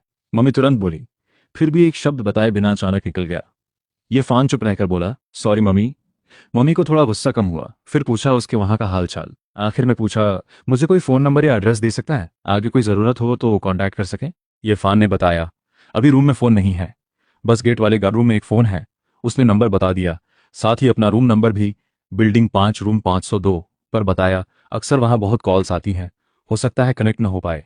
ये बात उसे किंबे गेट पर मिलते ही लियो रुयान ने बताई थी और उसने अपना नंबर भी दिया। ये फान ने अपना नंबर मम्मी को दे दिया। कुछ और बातें करके कॉल कट हो गई। ये फोन रूम में वापस आया तो देखा कुछ और लोग आ चुके थे। बगल वाले बेड पर बैठे एक लड़के ने सबसे पहले हाथ मिलाया। हाय, तू मेरे बगल वाला रूममेट है ना? मैं शिहाओ हूँ। ये फान मुस्कुराते हुए बोला, हाय, मैं इरफान हूँ। बाकी सबने भी अपनी अपनी इंट्रोडक्शन दी। अब रूम 502 पूरी तरह कंप्लीट हो गया था। शिहाओ बहुत लाइवली और ओपन माइंडेड लड़का था और कैपिटल का ही लोकल भी था। उसने तुरंत बातें शुरू कर दी, कैपिटल की मजेदार जगहों के बारे में बताते हुए, कभी टाइम मिला तो मैं तुम लोगों को घुमाऊंगा, नेशनल डे कैसा रहेगा? बाकी सब लोकल नहीं थे पर पास ही से थे। सबने सिर हिलाकर कहा, शायद घर जाना पड़े। आखिर में शिहाओ ने ये फान की तरफ देखा, तू भी घर जाएगा क्या? ये फान को हल्की सी हेजिटेशन हुई। उसे लगा उसने बिना बाई लिंगबिंग को बताया किंगबे जाकर बहुत बड़ा काम किया है। वो जरूर उससे पूछने आएगी। अगर नेशनल डे पर घर गया तो शायद सामना हो सकता है, और अभी उसे मिलने का मूड नहीं था। ये फान थोड़ा सोचकर सिर हिलाकर मना कर दिया, नेशनल डे पर नहीं जाऊंगा, तू ही कैपिटल दिखाना। शिहाओ हंसते हुए आगे आकर उसका शोल्डर थपथपाया, डील, इस साल परेड भी है, वो भी देखेंगे। ये फान ने भी सिर हिलाया। इसके बाद रूम के सब लोगों की क्लासेस शुरू गईं। ट्रेडिशंस के हिसाब से हर साल नए स्टूडेंट्स के लिए वेलकम फंक्शन होता था। इस बार रूम वाइज ग्रुप्स बनाकर परफॉर्मेंस देना था। ये फान के अलावा बाकी सब ने सोचना शुरू किया इस पर। ये फान ने पूछा, तुम लोगों को कौन सी टैलेंट आती है? मैं कुछ टाइम आर्ट ट्रूप में था, डांस की समझ है। मुझे भी। ये फान को हैरानी हुई, रूम के बाकी सबको डांस आती है, सिर्फ उसे नहीं आती। थोड़ा एम्बैरेसिंग लगा। तभी शिहाओ अचानक अंदर आया। मुझे पता चल गया हमारा रूम क्या परफॉर्म करेगा। रूम की सारी आंखें उसकी तरफ मुड़ गईं। हम गर्ल्स हॉस्टल के साथ मिलकर बॉलरूम डांस कर सकते हैं, कैसा रहेगा? ये सुनते ही सबने एग्री किया, क्योंकि सबको डांस आती थी और उन्हें पता था आजकल के कॉलेज स्टूडेंट्स बॉलरूम डांस बहुत पसंद करते हैं। सिर्फ ये फान को हेजिटेशन थी। शिहाओ ने उसकी अनईजीनेस नोटिस की, बोला, तुझे डांस नहीं आती? कोई बात नहीं, मैं सिखा दूंगा। आखिरकार ये फान ने हिम्मत करके सिर हिलाया। वो किंगबे यूनिवर्सिटी इसलिए आया था कि खुद को इम्प्रूव करे, अपने लिए एक रोशनी भरा फ्यूचर बनाए। तो डांस सीखने से ही शुरुआत करते हैं। इसके बाद सब मिलकर प्लान बनाने लगे। ये फान को अचानक एक सवाल आया। शिहाओ से पूछा, तूने किस गर्ल्स हॉस्टल से बात की? शिहाओ ने माथे पर हाथ मारा। हाँ, सही में मैं भूल गया। अगर तुम लोग फ्री हो तो अभी चलकर बात कर लेते हैं। सबने सिर हिलाया। रूम से निकलते ही किसी ने कॉरिडोर में चिल्लाया, 502 का ये फान है क्या? गार्ड रूम में तुम्हारे लिए फोन है। ये फान चौंका। किसने फोन किया? अभी तो कुछ दिन पहले ही घर पर बात हुई थी, कहीं घर में कुछ हो तो नहीं गया? वो जल्दी से शिहाओ से बोला, मुझे पहले गार्ड रूम जाना पड़ेगा, वेट मत करना, बाद में मैं ढूंढ लूंगा। शिहाओ ने सिर हिलाया, हम शायद जिम या कैंटीन में होंगे। ये फान सिर हिलाकर सीधा गार्ड रूम की तरफ भागा। रिसीवर उठाकर कान से लगाया, पापा मम्मी, घर पर क्या कुछ हुआ? फिर बोला, मैं ही ये फान हूँ। दूसरी तरफ से एक बहुत जानी पहचानी आवाज आई। वो थोड़ा, उसने नहीं सोचा था बाई लिंगबिंग इतनी जल्दी उससे कांटेक्ट कर लेगी। ये फान चुप रहा थोड़ी देर, फिर बोला, बहन। दूसरी तरफ बाई लिंगबिंग लड़के की आवाज सुनकर उसका बेचैन दिल थोड़ा शांत हो गया, पर उसकी पहले की बातें याद करके फिर भी गुस्सा बढ़ता गया। उसकी आवाज में कंट्रोल किया हुआ गुस्सा था। ये फान, तुझे मुझसे कुछ कहना नहीं है क्या? रिसीवर में थोड़ी देर के लिए साइलेंस छा गई। ये बाई लिंगबिंग को और अनईजी कर गया। वो कुछ फिर बोलने ही वाली थी कि ये फान की आवाज आई, बहन, जो मुझे कहना था वो पहले ही कह चुका हूं। अभी मैं किंगबे आ चुका हूं, वरी मत करना। तू और जीबोदा अच्छे से रहा। ये सुनते ही बाई लिंगबिंग को दिल में एक टाइटनेस महसूस हुई। तो क्या तो सिर्फ उसकी वजह से वो अपनी बात पूरी करती उससे पहले ये फान ने बीच में रोक दिया। अब ये सब मैटर्स नहीं करते बहन, हम दोनों भाई बहन हैं, फिर भी हर किसी की अपनी अलग लाइफ है। मुझे मेरा लाइफ गोल मिल गया है, तुझे वरी करने की कोई जरूरत नहीं। ये फान की रिलैक्स्ड बातें सुनकर बाई लिंगबिंग को बहुत असहज महसूस हुआ। उसे फोन के दूसरी तरफ लड़की की दूरी महसूस हुई। फिर भी धीरे धीरे उसे समझ आया कि उसके दिल के अंदर उस लड़के के लिए कितनी केयर छुपी है, पर वो कैसे कहे नहीं पता था। ये फान ने देखा दूसरी तरफ कोई आवाज़ नहीं आ रही। उसने पुरानी बातें पकड़े रहना नहीं चाहा। फिर बोला, बहन मुझे कुछ काम है, अब रखता हूँ, बाय। कहकर उसने आंसर का वेट किए बिना फ़ोन रख दिया। बाई लिंगबिंग वहीं खड़ी अपने अंदर की फीलिंग्स शांत करने की कोशिश करती रही। फिर पलटकर गार्ड रूम से निकल गई। ये फान शिहाओ की बताई जगह पर गया। जिम में देखा वो लोग ऑलरेडी एक बॉय गर्ल पेयर बनाकर सीखना शुरू कर चुके थे। शिहाओ ने देखते ही हाथ हिलाया, ये फान इधर। ये फान जल्दी से गया। वहां मौजूद गर्ल्स से इंट्रोडक्शन हुई। फिर शिहाओ ने बताया, मुझे पता है तुझे डांस नहीं आती, इसलिए मैंने सबसे अच्छी डांसर तेरे लिए रखी है। कहकर इधर उधर देखने लगा। फिर उंगली से इशारा किया एक तरफ आती हुई गर्ल की तरफ, वो देख वही है। ये फान ने उसकी इशारा की गई दिशा में देखा। सफेद ड्रेस पहने, पोनीटेल बांधे, स्लिम बॉडी वाली गर्ल चली आ रही थी। तुरंत पहचान गया, लियू रुयान। हल्की मुस्कान के साथ हेलो बोला। अरे तू। लियू रुयान भी ये फान को देखकर हैरान रह गई। फिर आईब्राउज उठाते हुए बोली, हाँ, हम दोनों में बड़ा कोइंसिडेंस है, ऐसे भी मिल सकते हैं। बगल में खड़ा शिहाओ दोनों को देखकर पूछ बैठा, तुम दोनों एक दूसरे को जानते हो? ये फान हंसते हुए बोला, हाँ, हम एक ही जगह से आए हैं। शिहाओ ने सिर हिलाया। अरे वाह, तब तो और अच्छा। तुम दोनों जानते हो तो कोई फॉर्मेलिटी नहीं रहेगी। फिर लियू रुयान की तरफ देखकर बोला, तो ये फान तेरे हवाले। लियू रुयान ने सिर हिलाया, वरी मत कर। जब शिहाओ एक तरफ प्रैक्टिस करने चला गया, ये फान थोड़ा शर्माते हुए बोला, वो लियू रुयान, मुझे बिल्कुल भी डांस नहीं आती। लियू रुयान ने कंफर्ट दी, कोई बात नहीं, टेंशन मत ले, मुझ पर छोड़ दे। ये फान ने सिर हिलाया, ठीक है। फिर लियू रुयान ने हाथ पकड़कर स्टेप बाय स्टेप सिखाना शुरू किया। अपना हाथ मेरे हाथ पर रख, फिर मेरे स्टेप्स फॉलो कर। लियू रुयान ने हाथ पकड़कर आगे पीछे चलना सिखाया। फिर उसे हाथ ऊपर उठाने बोला। खुद उसी फोर्स के हिसाब से कुछ चक्कर घुमाई। तभी ये फान का पैर स्लिप हो गया। बॉडी कंट्रोल नहीं रहा, पीछे की तरफ गिरने लगा। वो डर से आंखें बंद करके वेट करता रहा गिरने का, पर दर्द नहीं हुआ। कान में लियू रुयान की मीठी हंसी सुनाई दी। अभी और कितनी देर तक मुझे तुझे थामे रखना है? ये फान ने आंखें खोली, देखा लियू रुयान ने उसे संभाल लिया था, गिरा नहीं। लियू रुयान की मुस्कुराती आंखों से नजर मिली। कान गर्म होकर लाल हो गए। जल्दी से बैलेंस करके थोड़ा हट गया, थैंक्स। लियू रुयान ने हाथ हटाते हुए बोली, कोई बात नहीं, फिर से करते हैं। ये फान ने सिर हिलाया। इस बार उसने बहुत सावधान रहकर स्टेप्स किए। अच्छा हुआ फिर नहीं गिरा। उसने राहत की सांस ली। लियू रुयान उसे देखकर हंसते हुए बोली, इतना टेंस होने की जरूरत नहीं, डांस तो अच्छा फील करने के लिए होता है, रिलैक्स कर, एंजॉय कर। ये फान ने सिर हिलाया, समझ गया, ट्राई करता हूँ। उसी समय शिहाओ आकर पूछने लगा, कैसा चल रहा है?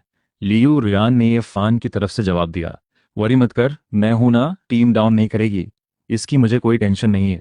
ये फान तो भी टेंशन मत ले। शिहाओ ने उसे देखते हुए कहा। ये फान ने हल्के से हाथ हिलाकर अग्री किया। आज इतना ही काफी है, चलो खाना खाते हैं, शिहाओ ने कहा। फिर बाकी लोगों को बुलाकर सब कैंटीन गए। खाते हुए शिहाओ को अचानक कुछ याद आया, ये फान, अभी थोड़ी देर पहले घर से फोन आया था क्या? ये फान के चॉपस्टिक्स रुक गए। मेरी बहन थी। तेरी बहन कितनी बड़ी है, अभी कहाँ है? शिहाओ गॉसिप में इंटरेस्टेड होकर सवाल पूछता ही गया। ये फान थोड़ा परेशान हो गया। बाई लिंगबिंग के बारे में बार बार बात नहीं करना चाहता था। सामने बैठी लियू रुयान ने ये फान का फेस नोटिस किया, तुरंत टॉपिक चेंज कर दिया। ये क्लासमेट, वेलकम फंक्शन में बस कुछ दिन बचे हैं, मैं बिल्डिंग 1 रूम 401 में रहती हूँ। लियू रुयान ने बीच में बोलकर शिहाओ को बाई लिंगबिंग के बारे में पूछने से रोक दिया। ये फान ने राहत की सांस ली। उसने जल्दी से हामी भरी, ठीक है, खाना खत्म करके अगर तेरे पास टाइम हो तो मुझे और सिखा देना। लियू रुयान ने उसे देखते हुए हाँ किया। इसके बाद बाकी सबके अपने अपने काम थे, चले गए। ये फान लियू रुयान के साथ फिर से जिम गया डांस प्रैक्टिस के लिए। टाइम धीरे धीरे बीता। वेलकम फंक्शन का दिन आ गया। जब ये फान और सबकी बारी आई स्टेज पर जाने की, उसे थोड़ा नर्वस लगा। बगल में खड़ी लियू रुयान करीब आकर बोली, डर मत, मैं हूं ना। अगर बहुत नर्वस लगे तो डांस करते वक्त ऑडियंस की तरफ मत देख, बस सोच ले जैसे हम अभी भी जिम में प्रैक्टिस कर रहे हैं। ये फान ने डीप ब्रेथ ली। ठीक है, परफॉर्मेंस शुरू हुई। वो लियू रुयान के रिदम के साथ आगे पीछे स्पिन करते हुए चलता रहा। दोनों की चाल बहुत परफेक्टली मैच हो रही थी। धीरे धीरे रिलैक्स होते होते अचानक उसकी नजर ऑडियंस सीट्स पर पड़ी। वहां अनगिनत लोग थे। ये फान का दिल एक पल के लिए धड़का, स्टेप्स भी लड़खड़ा गए। गलती से लियू रुयान का पैर भी दब गया। लियू रुयान ने उसकी नर्वसनेस भांप ली, उसे फर्म पकड़ लिया, हाथ उसकी कमर पर रखा, अपना हाथ ये फान के गर्दन पर टिकाया। मेरे साथ चल, बस अभी खत्म हो जाएगा। दोनों बहुत क्लोज थे। ये फान को लियू रुयान की ब्रीदिंग तक फील हो रही थी। इससे ये फान का दिल तेज धड़कने लगा, चेहरा सेब जैसा लाल हो गया। आखिर जब नीचे थंडरस अपलॉज गूंजी, सब स्टेज से नीचे उतरे, तब भी ये फान का चेहरा लाल ही था। शिहाओ ने अजीब सा पूछा, ये फान, तेरा चेहरा इतना लाल क्यों है? कहीं लियू रुयान का आखिरी वाला स्पिन तो नहीं इसकी वजह? ये फान थोड़ा एम्बैरेस्ड होकर सिर नीचा किए चुप रहा। बगल में लियू रुयान भी बस मुस्कुराकर चुप रही। वेलकम फंक्शन अच्छे से निपट गई। साथ में डांस करने की वजह से ये फान और लियू रुयान के रूम की शिहाओ के साथ डीप फ्रेंडशिप बन गई। इसके बाद सब अपनी पढ़ाई में लग गए। दिन भर क्लासेस के अलावा ज़्यादातर टाइम लाइब्रेरी में टाइम बीतता गया। बहुत सारे लोग कहने लगे वो दोनों रिलेशनशिप में हैं। यहाँ तक कि शी हाओ भी पूछने आया, ये फान तू और लियो क्लासमेट सच में रिलेशनशिप में हो? ये फान ये सुनकर चौंक गया, तुरंत सिर हिलाकर मना किया, नहीं बस लाइब्रेरी में अक्सर मिल जाते हैं, कुछ मत सोच। पर जब शिहाओ ही ऐसा कह रहा है तो बाकी लोगों को और भी मिसअंडरस्टैंडिंग हुई होगी। अगले दिन जब फिर लाइब्रेरी में लियू रुयान मिली, ये फान ने पहले जैसा बिहेवियर ना करते हुए डिस्टेंस रखने की कोशिश की। पहले की तरह ब्रेक टाइम पर उससे एरोस्पेस की बातें सुनना भी बंद कर दिया। लियू रुयान एरोस्पेस स्टडी करती थी। लियू रुयान को तुरंत लगा ये फान थोड़ा अजीब बिहेव कर रहा है। फिर याद आया चल रही गॉसिप की बात। उसने धीरे से पूछा, चाहे हम रिलेशनशिप में हों भी तो किसी और से क्या मतलब है? ये फान ने सुना तो सही, पर पिछले जन्म का साया अब भी दिल में था। पिछले जन्म में सिर्फ रूमर्स ने ही उसकी पूरी लाइफ बर्बाद कर दी थी। अब वो फिर उस चक्कर में नहीं फंसना चाहता। ये फान ने लियू रुयान से कहा, मैं आगे लाइब्रेरी में स्टडी अकेला ही करूंगा। लियू रुयान एक पल के लिए ठिठकी, बगल में आईब्रोज टाइट किए ये फान को देखा। कुछ कहना चाहा पर आखिर में कुछ नहीं बोली। उसे लगा शायद उसे बहुत ज्यादा डिस्कम्फर्ट है इस बारे में, तो उसे उसी हाल में छोड़ दिया। इसके बाद दोनों ने खासतौर पर मिलना कम कर दिया। कुछ समय बाद वो सारी गॉसिप धीरे धीरे रुक गई। ये फान ने भी राहत की सांस ली और भी पूरी तरह पढ़ाई में डूब गया। टाइम पानी की तरह बहता रहा। बिना पता चले नेशनल डे आ गई। रूम के बाकी लोग सब घर चले गए, सिर्फ ये फान और शिहाओ बचे। शिहाओ ने ये फान से कहा, इस बार नेशनल डे पर परेड होगी, चलो साथ देखने चलते हैं। ठीक है। नेशनल डे परेड हर साल नहीं होती, पिछली बार 5 साल पहले हुई थी। उसने सिर्फ सुना था, कभी असल में देखा नहीं था। अब जब वो कैपिटल में ही है तो जरूर देखने जाना चाहिए। दोनों तुरंत तैयार हो गए। गेट से निकलते ही सामने से लियू रुयान मिली। उसे ये फान को देखकर हैरानी हुई। तू घर नहीं गया? कहाँ जा रहा है? अभी वो कुछ पूछती उससे पहले शिहाओ ने जल्दी से बोल दिया, हम तियाननमेन जा रहे हैं परेड देखने। अच्छा, तो मैं भी साथ चलती हूँ, कहकर उसने फान की तरफ देखा, जैसे उसके इनकार करने से डर रही हो। ये फान ने सिर हिलाया, फिर शिहाओ के साथ लियू रुयान की कार में बैठ गया। तियाननमेन पहुंचते ही देखा वहां पहले ही भीड़ जमा थी। ये फान और शिहाओ एक दूसरे को देखते रहे। अब क्या करें? मेरे साथ चलो, यहां से कुछ नहीं दिखेगा, लियू रुयान ने बोला। फिर उन्हें एक दूसरी जगह ले गई। जब ये फान सबसे आगे खड़ा होकर पूरी परेड देख सकता था, उसे थोड़ा हैरानी हुई। लियू रुयान की तरफ देखा। उसे याद आया स्कूल में सुना था उसके ग्रैंडफादर कैपिटल की आर्मी में किसी हाई पोजीशन पर है, तभी इतनी अच्छी जगह मिल गई। शिहाओ भी हैरान होकर बोला, लियू रुयान, तेरा बैकग्राउंड एक्चुअली है क्या? इतनी अच्छी जगह निकाल ली। लियू रुयान ने नॉर्मल से कहा, कुछ खास नहीं, पैरेड शुरू होने वाली है। बगल में ये फान ने नोटिस किया शिहाओ की नजर लियू रुयान को देखने का ढंग बदल गया था। उसमें कुछ अलग सा भाव मिला हुआ था। उसे थोड़ी हैरानी हुई पर ज्यादा नहीं सोचा। अपना ध्यान परेड पर लगाया। सलूट की आवाज के साथ तियाननमेन स्क्वायर में एक साथ मार्चिंग की आवाज गूंजने लगी। सफेद यूनिफॉर्म में एयरफोर्स, नीले यूनिफॉर्म में नेवी और हरे यूनिफॉर्म में आर्मी एक के बाद एक कतारें आगे बढ़ती रहीं। उनका जोश और आत्मविश्वास देखकर ये फान भी इमोशनल हो उठा। दिल जोश से भर गया। फिर हरे यूनिफॉर्म की एक और टीम आई। ये फान बहुत ध्यान से देख रहा था। अचानक उसकी नजर सबसे आगे चल रही एक लंबी फिगर पर रुक गई। उसका दिल एक पल के लिए धक से रह गया। आंखें बड़ी हो गईं। वो जानी पहचानी फिगर देखकर जो मार्च करते हुए आ रही थी, वो बाई लिंगबिंग थी। वो सच में कैपिटल आई थी, परेड में भी हिस्सा ले रही थी। एक पल के लिए ये फान का दिमाग कंफ्यूज हो गया। आंखों में थोड़ी सी सुन्नता आ गई। ये फान सुन रहा है। ये फान अचानक होश में आया। शिहाओ की तरफ देखा, क्या हुआ? अभी क्या सोच रहा था? मुझे प्यास लगी है, चल पानी लेते हैं। हाँ ठीक है। ये फान ने सिर हिलाया। पलटा तो लियू रुयान की भी थोड़ी उदास सी आंखें दिखी। लियू रुयान ने भी बाई लिंगबिंग को देख लिया था और तुरंत नोटिस कर लिया ये फान का मूड अजीब हो गया है। पहले फेंगयांग विलेज में भी उसे लगा था इन दोनों भाई बहन में कुछ अलग सा है। लियू रुयान ने आईब्रोज टाइट की, फिर भी सीधे पूछने की हिम्मत नहीं की। आखिर ये उसका पर्सनल मैटर है, और उसे दिल में कुछ असहज सा महसूस होता रहा। तीनों पीरियड देखकर स्कूल वापस आए। ये फान और शिहाओ कार से उतरकर लियू रुयान को थैंक्स बोलकर उससे जाते हुए देखते रहे। जैसे ही वो रूम की तरफ जाने ही वाली थी, अचानक बगल से शिहाओ बोला, ये फान, मैंने डिसाइड किया है मैं लियू रुयान को परस्यू करूंगा, उससे रिलेशनशिप में आना चाहता हूँ। ये फान ये सुनकर हैरान रह गया। पैर उलझ गए, लगभग गिरते गिरते बचा। उसने चौंक कर शिहाओ को देखा। काफी देर बाद कोई आवाज निकाल पाया, ये फान, मुझे लगता है मैं सच में लियू रुयान को पसंद करने लगा हूँ। मैं उसे लव लेटर लिखना चाहता हूँ, तू मेरी हेल्प कर। क्या? तू हमारी चाइनीज लिटरेचर की क्लास में सबसे अच्छा है, मुझे एक लव पोम लिख कर दे, मैं लियू रुयान को दूंगा प्लीज। कहते हुए शिहाओ ने ये फान का हाथ खींचकर तेजी से रूम वापस ले गया। ये फान को समझ आने से पहले ही उसे रूम की टेबल पर बिठा दिया गया। हाथ में पेन थमा दिया गया। टेबल पर पहले से एक सफेद कागज रखा था। उसे जब समझ आया, तुरंत पेन नीचे रखकर बोला, मुझे नहीं आता, मुझे मत बुलाओ। शिहाओ ने देखा वो सच में मना कर रहा है। थोड़ा पीछे हटते हुए बोला, ठीक है फिर मैं खुद लिखता हूँ, तू बाद में चेक कर देना, यही सही रहेगा ना? ये फान मजबूरन अग्री हो गया। तभी रूम का दरवाजा खटखटाया गया। उसने ये फान से कहा, तू ही ये फान है ना? गेट पर तुझसे कोई मिलने आया है, जाकर देख। ये फान चौंका। वो कैपिटल में तो किसी को जानता ही नहीं, कौन मिलने आया होगा? अचानक उसके दिमाग में वो जानी पहचानी यूनिफॉर्म वाली फिगर याद आई। क्या वही है? इतनी जल्दी ढूंढ ली उसने? ये फान ने डीप ब्रेथ ली। ये सब कभी ना कभी फेस तो करना ही था, अभी क्लियर कर लेना ही बेहतर है। बात हो जाए तो सब अपना अपना रास्ता ठीक से जी सकेंगे। ये फान ने शीहाओ को बताकर स्कूल गेट की तरफ चल दिया। बाई लिंगबिन ने दूर से ही ये फान को देख लिया। उसने सफ़ेद शर्ट पहनी थी, बहुत फ्रेश और एनर्जेटिक लग रहा था, जैसे अब वो फेंगयांग विलेज में उसके पीछे पीछे बहन बहन कहते चलने वाला छोटा लड़का ही नहीं रहा। दिल में एक टाइटनेस सी महसूस हुई। ये फान ने सामने खड़ी थोड़ी थकी सी दिखने वाली बाई लिंगबिन को देखा, बोला, बहन। बाई लिंगबिंग हल्के से मुस्कुराई। ये फान, मुझे तुझसे कुछ कहना है, कहीं बैठकर बात करते हैं। ये फान ने सिर हिलाया, उसे लेकर स्कूल के पास वाले छोटे पार्क में गया। दोनों एक शेडी बेंच पर बैठे, कोई कुछ नहीं बोला। बाई लिंगबिंग सोच रही थी, पिछली बार जब ये फान ने उसका कॉल अचानक काट दिया था, तब से उसके दिल में जैसे कांटा चुभ गया था। हर पल दर्द होता रहता था, हर वक्त सिर्फ ये फान का ही ख्याल आता, पर समझ नहीं आता था क्या करे। उसने कैपिटल आकर उससे मिलने की सोची भी थी, पर पता नहीं था क्या कहेगी। बाद में साउथ वेस्ट यूनिवर्सिटी में नए सोल्जर्स की ट्रेनिंग होनी थी, उसे चीफ इंस्ट्रक्टर बनाया गया। उस दौरान जीबोदा हमेशा उसके आसपास रहता।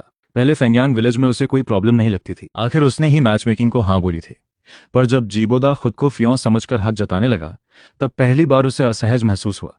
पहली बार उसे लगा जीबोदा से शादी नहीं करनी। उसने अनकॉन्शियसली डिस्टेंस बनाना शुरू किया। जीबोदा को नोटिस हो गया, गुस्से से पूछा, लिंगबिन, मुझे लग रहा है तुम मुझसे दूरी बना रही है। क्या हम फियांसे नहीं है? बाई लिंगबिंग चुप रहकर बोली, बोदा, हमारी शादी के बारे में मुझे थोड़ा और सोचना है। जीबोदा गुस्से से सवाल करता रहा, मुझे पता है मैंने तेरे साथ गलत किया, पर मैं डिसाइड कर चुकी हूँ। बाई लिंगबिंग अब और खींचना नहीं चाहती थी, क्योंकि अब उसे धीरे धीरे समझ आ गया था दिल में सच में कौन है। जीबोदा उसका मूड देखकर अचानक बोला, क्या ये फान की वजह से है? बाई लिंगबिंग, वो तो तेरा भाई है, तुम दोनों में कुछ हो ही नहीं सकता। और वो तो कैपिटल चला गया, तुझे लगता है वो मुड़कर देखेगा भी? बाई लिंगबिंग को उसकी टोन से लगा कुछ और भी छुपा रहा है। तूने कुछ मुझसे छुपाया है।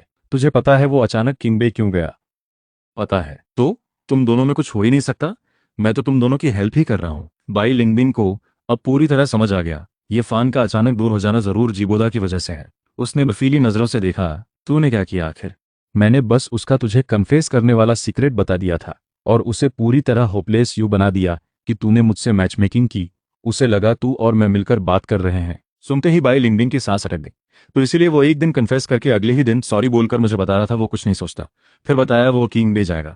मतलब वो सब गलत फहमी की वजह से था। उसने ही ये फान की फीलिंग्स को ठुकराया और तकलीफ दी। अब उसे अपने दिल की बात समझ आ गई थी। वो ये फान से सॉरी कहना चाहती थी, यहाँ तक कि सोसाइटी की परवाह किए बिना उसके साथ हमेशा रहना चाहती थी। इसके बाद जब उसे पता चला उसे आर्मी की तरफ से कैपिटल परेड में भाग लेने का मौका मिला, वो इतनी खुश हुई कि रात भर सो नहीं पाई। यहाँ तक कि उसने आर्मी से रिक्वेस्ट करके 6 महीने के लिए कैपिटल मिलिट्री रीजन में पोस्टिंग भी करवा ली। बगल में ये फान चुप था, देख रहा था। बाई लिंगबिंग अपने ही विचारों में डूबी हुई थी।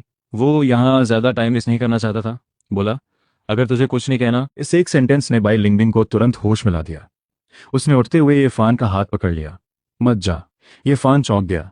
बाई लिंगबिंग की टोन में एक चिपकने वाला स्वभाव था, जैसे वो कोई लवर हो। उसने सिर हिलाकर ये अजीब सा ख्याल हटाया। बाई लिंगबिंग की तरफ देखते हुए बोला, आखिर तुझे मुझे क्या कहना है? बाई लिंगबिंग ने सामने बड़े होते देखे उस छोटे लड़के को देखा। खुद को भी नहीं पता था उसके लिए ऐसी फीलिंग्स कब से थी। अगर पहले पता होता तो शायद ये फान ने कन्फेस किया था, वो इतनी बुरी तरह मना नहीं करती, न ही जीबोदा से मैच मेकिंग की हाँ भरती। अब उसे अपनी फीलिंग्स समझ आ चुकी हैं। शायद अभी भी देर नहीं हुई। ये फान, पहले जो कुछ हुआ वो मेरी गलती थी। अब मुझे अपनी फीलिंग्स साफ समझ आ गई हैं। मैं भी तुझे पसंद करती हूँ। पर बात पूरी होने से पहले ही ये फान तेजी से खड़ा हो गया। आंखों में विश्वास न होने के साथ हल्की सी मौकरी भी थी। बाई लिंगबिंग की आगे की बात गले में अटक गई। आगे कुछ बोल ही नहीं पाई। काफी देर बाद उसने फिर से आवाज ढूंढी, ये फान, मैं सच कह रही हूँ। मैंने अच्छे से सोच लिया, बस तेरे साथ रहना चाहती हूँ। ये फान ने बहुत देर तक अपनी फीलिंग्स दबाई, फिर सीधे उसकी बात बीच में काट कर बोला, जरूरत नहीं, मैंने पहले ही लेट गो कर दिया है। आगे तो सिर्फ मेरी बहन ही रहेगी। और तो शायद भूल गई तेरी और जीबोदा की शादी ईयर एंड में होनी है। बाई लिंगबिंग तेजी से एक्सप्लेन करने लगी, मैंने उससे क्लियरली बात कर ली है। पापा मम्मी से भी बताऊंगी। तुझे कोई बोझ लेने की जरूरत नहीं। सामने खड़ी कॉन्फिडेंस से भरी बाई लिंगबिंग को देखकर ये फान को पहली बार अपनी ही जजमेंट पर शक हुआ। बाई लिंगबिंग जो भी करती है हमेशा सिर्फ अपने बारे में सोचकर करती है। पहले उसे लगा वो पसंद नहीं करती तो बेरहमी से रिजेक्ट कर दिया, यहाँ तक कि उसे पसंद करने भी नहीं दिया। सामने ही जीबोदा से मैच मेकिंग कर ली।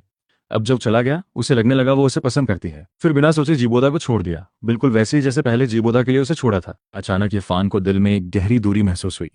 उसने बाई लिंगबिंग की तरफ देखते हुए साफ एक एक शब्द बोला, मैं फिर से कह रहा हूँ, अभी मेरे दिल में तेरे लिए सिर्फ भाई बहन वाली फीलिंग है, कोई और नहीं। और तू और जीबोदा का मैटर मुझे कोई मतलब नहीं।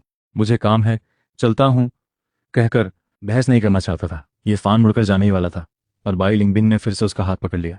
मुझे पता है ये गुस्से में कह रहा है, पहले मैं तेरे साथ गलत थी, आगे मैं दुगना करके भर दूंगी। ये फान अपनी आंखें फिराने पर मजबूर हो गया। उसे शक होने लगा बाई लिंगबिंग को उसकी बातें समझ ही नहीं आ रही। उसे अब और बात नहीं करनी थी। हाथ छुड़ाकर आगे बढ़ने लगा, पर बाई लिंगबिंग की नज़र में उसे लगा ये फान अभी भी गुस्से में है, जानबूझकर उससे नाराजगी दिखा रहा है। उसने हल्के से मुस्कुराते हुए पीछा किया। ये फान, मैंने कैपिटल मिलिट्री रीजन में 6 महीने की ट्रेनिंग के लिए रिक्वेस्ट कर दी है। आगे फ्री टाइम में तुझसे मिलने आऊंगी, हम अक्सर मिल पाएंगे। ये फान को दिल में बहुत असहज लगा। उसे बाई लिंगबिंग की सोच बिल्कुल समझ में आ रही थी। जब उसने उसे पसंद किया तब 100 बार रिजेक्ट किया। अब जब वो हार मान चुका है, नहीं चाहता, वो फिर से उसके पास आकर लटकने लगी है। ये बदलाव उसे थका देने वाला और उलझन भरा लगा। समझ ही नहीं आ रहा था कैसे हैंडल करे। चिंगबी यूनिवर्सिटी के गेट पर पहुंचकर ये फन ने बाई लिंगबिंग से कहा, तू वापस चली जा, मुझे अंदर जाना है। कहकर बाई लिंगबिंग के जवाब का वेट किए बिना मुड़कर अंदर जाने लगा। पर कुछ ही कदम चलते ही फिर किसी ने उसका हाथ पकड़ लिया। ये फान थोड़ा इरिटेट होकर पलटा, और क्या है, पर पीछे खड़े इंसान को देखकर उसे हैरानी हुई। जीबोदा था। उसे कुछ समझ आने से पहले ही धड़ाम की आवाज के साथ एक मुक्का सीधा उसके चेहरे पर लगा। ये फान, तू कचरा है। क्या किंगबे के टीचर्स को पता है तू इतना नीच है कि किसी और की फियांसे को फुसला रहा है? जीबोदा जानबूझकर बहुत जोर से बोला। आसपास आने जाने वाले स्टूडेंट्स और टीचर्स सब सुन गए। सब वहीं रुककर देखने लगे। ये फान गुस्से से लाल हो गया।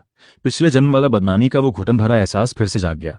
उसने खुद को स्टेबल किया, अपने लिए बोलने की कोशिश की। जीबोदा, बकवास मत फैला। मैं एजुकेशन अथॉरिटीज में तेरे अगेंस्ट कंप्लेंट कर सकता हूँ। ध्यान रख कहीं तेरा एनरोलमेंट। जीबोदा अचानक और भी एरोगेंट होकर जोर से चिल्लाने लगा। सब लोग देखो, ये मेरी फियांसे को फुसलाकर ऊपर से मुझे चुप कराने की धमकी दे रहा है। भाई लिंगबिंग जोर से चिल्लाकर तेजी से दौड़ी। अगर नजरों से मार सकती तो जीबोदा अब तक कई बार मर चुका होता। इस पर बाई लिंगबिंग को बहुत पछतावा हुआ कि उसने कैसे इस इंसान को अच्छा समझ लिया था। बाई लिंगबिंग ने ये फान को अपने पीछे किया, धीरे से बोली, तू पहले अंदर जा, ये मैं संभाल लूंगी। ये फान ने सिर हिलाकर मना किया।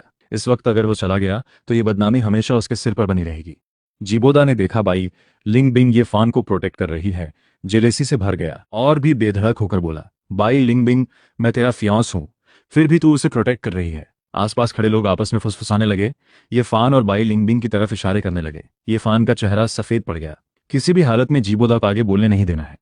इतनी मुश्किल से किंगबे में एडमिशन मिला है, उसे बर्बाद नहीं होने देना। कुछ बोलने से पहले अचानक कान में एक जानी पहचानी आवाज आई, ब्रदर इन लॉ, अच्छे से देख लो, ये फान है, तुम्हारी फियांसे का भाई है, कोई इमेजिनरी राइवल नहीं। ये फान चौंक कर पलटा। वो लियू रियान थी, उसकी तरफ आती हुई। वो ये फान के पास आकर खड़ी हुई। बाई लिंगबिंग को हेलो बोला, लिंगबिंग दीदी, आप भी आई हैं। फिर बगल वाले लड़के की तरफ देखा। उसके चेहरे पर लाल निशान देखकर उसकी आंखों में गुस्सा भड़का। ये किसने मारा? ये फान तूने पीछे नहीं हटा क्या? कहकर हाथ बढ़ाया ये फान का फेस टच करने के लिए। बाई लिंगबिंग ने यह देखकर अनकॉन्शियसली रोकने की कोशिश की। लियू रियान ने पास आकर फुर्ती से फुसफुसाते हुए कहा, जल्दी इस आदमी को यहां से ले जाओ, वरना ये फान को चिंगबे से निकाल दिया जाएगा। पल भर में ही ये फान को देखने के बाद उसने अभी तक कंफ्यूज जिबोदा को खींचकर वहां से ले गई। जब वो चले गए, लियू रियान ने भीड़ को बोला, प्लीज कोई परेशान ना हो, वो आदमी ये फान की बहन का हस्बैंड है, उसे कुछ मेंटल प्रॉब्लम है। ये फान और उसकी बहन का बहुत अच्छा रिश्ता है, तो वो अक्सर उसे अपना राइवल समझ बैठता है। कहकर ये फान का हाथ पकड़कर कैंपस में ले गई। ये फान को लियू रियान का जिबोदा को ब्रदर इन लॉ बोलना याद आते ही एक ठंडी सी सुन्नता महसूस हुई। चेहरे पर हल्का दर्द होते ही उसे होश आया। थोड़ी देर पहले की बात याद करते हुए बगल की गर्ल को देखकर ये फान बोला, थैंक्स, तूने अभी मुझे बचाया। रूम में मेडिसिन है, तेरा फेस जल्दी क्लीन करना चाहिए। लियू रियान अब भी आईब्राउज टाइट किए बोली। ये फान ने सिर हिलाया। लियू रियान ने नहीं। ये फान को कुछ देर बाद पता चला लियू रियान थोड़े गुस्से में है। उसने पूछ लिया, तुझे गुस्सा आ गया क्या? लियू रियान ने ये फान की इनोसेंट सी बातें सुनकर गुस्सा और बढ़ गया। तू पागल है, कोई तुझे मारे तो तुझे वापस मारना नहीं चाहिए क्या? और वो जो 10 NUMBER वाली दीदी, मुझे तो बस इतना कहना है, तेरा चॉइस बहुत खराब है, तेरे पास खड़ी होकर भी प्रोटेक्ट नहीं कर पाई। लियू रियान गुस्सा करते करते आंखों में जैसे आग सी उठाई। ये फान थोड़ा हैरान हुआ, तुझे कैसे पता? उसने पूरी बात नहीं कही, पर उसे यकीन था लियू रियान समझ गई। उसे नहीं सोचा था, लियू रियान को ये सब पता है, मेरी आंखें हैं ना, देख सकती हूँ। लियू रियान गुस्से से बोली, फेनयांग विलेज में ही मुझे लगा था तेरा उसके लिए कुछ अलग सा भाव है, वो सब पिछली बात है, आगे वो सिर्फ मेरी बहन है। ये फान ने जल्दी से खुद के लिए एक्सप्लेन किया। लियू रियान एक पल के लिए चुप हो गई, गहरी नजरों से उसे देखती रही। इससे ये फान को थोड़ी घबराहट होने लगी, कुछ बोलने की सोच रहा था। तभी लियू रियान अचानक पास आकर थोड़ी मिस्चीवियस वॉइस में बोली, तो सच में सब पिछली बात हो गई, तो क्या मेरे साथ रिलेशनशिप में आना चाहेगा? ये फान सुन रह गया, उसे बड़ी आंखों से देखता रहा। दोनों एक दूसरे को देखते रहे, कोई भी नजरें नहीं हटा रहा था। तभी बगल से एक कॉम्प्लिकेटेड सी आवाज आई, तुम दोनों क्या कर रहे हो? शी हाउ रूम में लव पोम लिख रहा था। अचानक बगल के रूममेट से सुना, ये फान स्कूल गेट पर रूमर्स का शिकार हो गया। वो तुरंत पेन रोककर रूम से भागा, पर नीचे आकर देखा ये फान और लियू रुयान बहुत क्लोज खड़े एक दूसरे को देख रहे हैं। जैसे उसने बोलकर उनका ये मोमेंट तोड़ा। ये फान तुरंत होश में आया। लियू रुयान को धकेलकर शी हाओ की तरफ देखा। याद आते ही पहले वाली बातें उसने जल्दी से एक्सप्लेन किया। शी हाओ, वैसा नहीं है जैसा तू सोच रहा है। पर बात पूरी होने से पहले लियू रुयान ने बीच में बोल दिया, तुझसे एक्सप्लेन क्यों कर रहा है। ये फान एक पल के लिए झिझका। शी हाओ आगे बढ़कर लियू रुयान की तरफ गहरी नजर से देखते हुए बोला, क्योंकि उसे पता है मैं तुझे पसंद करता हूँ, तुझसे रिलेशनशिप में आना चाहता हूँ। ये सुनते ही ये फान को महसूस हुआ लियू रुयान की नजरें सुई की तरह उस पर चुभ रही हैं। वो उससे नजरें नहीं मिला पा रहा था। जब वो कोई बहाना ढूंढकर वहां से निकलने की सोच ही रहा था, तभी एक क्लासमेट उसकी तरफ आया। ये फान, क्लासमेट, टीचर ने तुझे बुलाया है एडमिनिस्ट्रेशन ऑफिस में। ये फान चौंका। तुरंत समझ आ गया ये स्कूल गेट पर हुई बात की वजह से है। हालांकि लियू रुयान ने कुछ शब्दों से रूमर तोड़ दी थी, पर टॉप टियर यूनिवर्सिटी होने की वजह से पूरी सच्चाई जानना जरूरी था। उस तरह हिलाकर हाँ किया। अभी जाता हूँ, मैं भी साथ चलती हूँ। लियू रुयान तुरंत बोली। बगल में खड़ा शी हाओ भी थोड़ी गहरी नजर लिए बोला, मैं भी साथ चलता हूँ। तीनों साथ में एडमिनिस्ट्रेशन ऑफिस गए। ये फान अकेला ऑफिस के अंदर गया।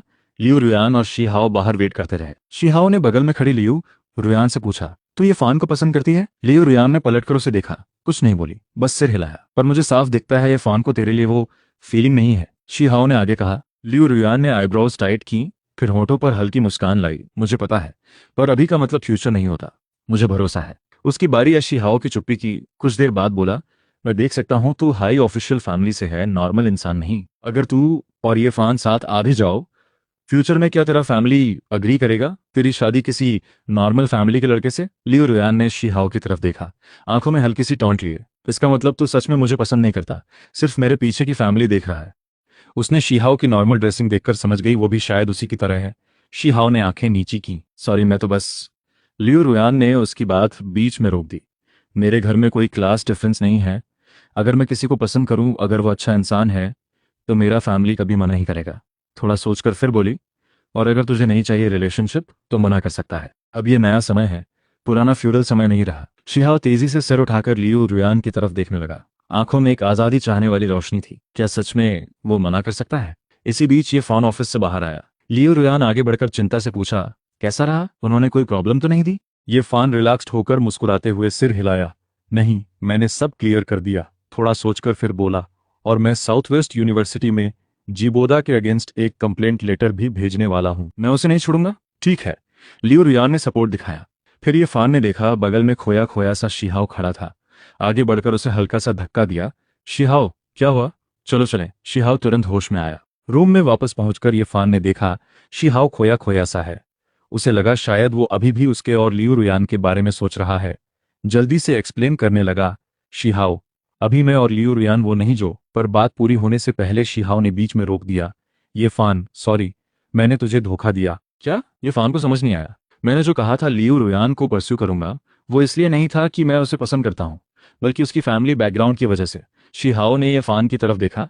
उसके भाव थोड़े कंफ्यूज्ड और लो थे। ये फान ने एक चेयर खींचकर उसके पास बैठा। सॉफ्ट आवाज में बोला, कोई बात नहीं, धीरे धीरे बता। शी हाओ की बातों से ये फान को पता चला उसके पापा कैपिटल मिलिट्री रीजन में जनरल है। बचपन से पापा ने उसे स्ट्रिक्ट तरीके से रखा है। उसमें ये बात भी भर दी थी कि आगे सिर्फ हाई ऑफिशियल फैमिली की गर्ल से ही शादी करनी है। यहाँ तक कि किंगबे यूनिवर्सिटी में एडमिशन भी उसने बहुत मेहनत करके एक छोटी सी आज़ादी मांग कर पाई थी। इसलिए जब उसे पता चला लियू रुयान भी उसी बैकग्राउंड से है, तो अचानक उसे परस्यू करने की बात बोल दी। ये फान को नहीं सोचा था इतना लाइवली। हमेशा केयरफ्री दिखने वाला शी हाओ के दिल में इतनी बातें छुपी हैं। शी हाओ, मैं ये कहना चाहता हूँ, अभी नया समय है, हर किसी को अपनी मैरिज खुद डिसाइड करने का हक है। अगर तुझे मन नहीं है तो फैमिली से बात कर सकता है। लाइफ तेरी अपनी है, खुद डिसाइड कर, किसी और के दबाव में मत आ। ये उसका खुद पिछले जन्म का दर्द भरा। शी हाओ ने ये फान की तरफ देखते हुए अचानक बोला, इसलिए तो लियू रुयान तुझे पसंद करती है, उसने भी मुझसे यही कहा था। ये फान चौंका। कुछ और बोलने ही वाला था कि तभी शी हाओ ने अचानक हाथ बढ़ाकर उसे हक किया। बीच में उसकी आवाज रुक गई। गला थोड़ा भारी होकर बोला, ये फान, थैंक्स, मुझे समझ आ गया क्या करना है। ये फान ने भी हाथ बढ़ाकर उसकी पीठ थपथपाई। थोड़ी देर बाद शी हाओ शांत हुआ। ये फान को छोड़कर पीछे हटा। आंखें हल्की लाल थीं, पर चेहरे पर फिर से मुस्कान आ गई थी। ये फान ने राहत की सांस ली। पर तभी सुना शी हाओ बोला, ये फान, सच में तू लियू रुयान को पसंद नहीं करता? अभी तो नहीं सोचा है, अभी सिर्फ अपनी पढ़ाई पर ध्यान देना चाहता हूँ। उसने बरसों बाई लिंगबिंग को इतने साल प्यार किया, फिर भी हार गया। अब किसी और को पसंद करना या न करना उसके लिए उतना मैटर नहीं करता। उसे बस अपने नॉलेज और एक्सपीरियंस को बढ़ाना है, अपने लिए एक अच्छा फ्यूचर बनाना है। नेशनल डे की आखिरी कुछ छुट्टियों में शी हाओ ने ये फान को कैपिटल की बहुत सारी जगहें घुमाई। ज्यादातर बार लियू रियान भी साथ रही। बाई लिंगबिंग और जीबोदा इस दौरान फिर नजर नहीं आए। ये फान को नहीं पता बाई लिंगबिंग ने जीबोदा का मैटर कैसे हैंडल किया। वैसे भी अब इससे उसे कोई मतलब नहीं। नेशनल डे की छुट्टियां खत्म होने के कुछ दिन बाद ये फान फिर से रोज लाइब्रेरी जाने वाली लाइफ में लौट आया। इस बार भी लियू रियान साथ रहती, पर इस बार उसने पहले जैसा डिस्टेंस नहीं रखा, क्योंकि अगर वो पहले वाली गेट की घटना को डिनाई करता तो शायद फिर वही प्रॉब्लम आती।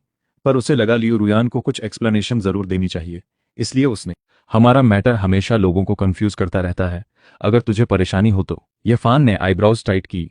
उसे अभी भी नहीं पता क्या करना है, इसलिए बात अटक गई। फिलहाल कोई अच्छा सॉल्यूशन नहीं मिल रहा। लियू रियान ने उसकी उलझन देखकर हल्की सी सांस भरी।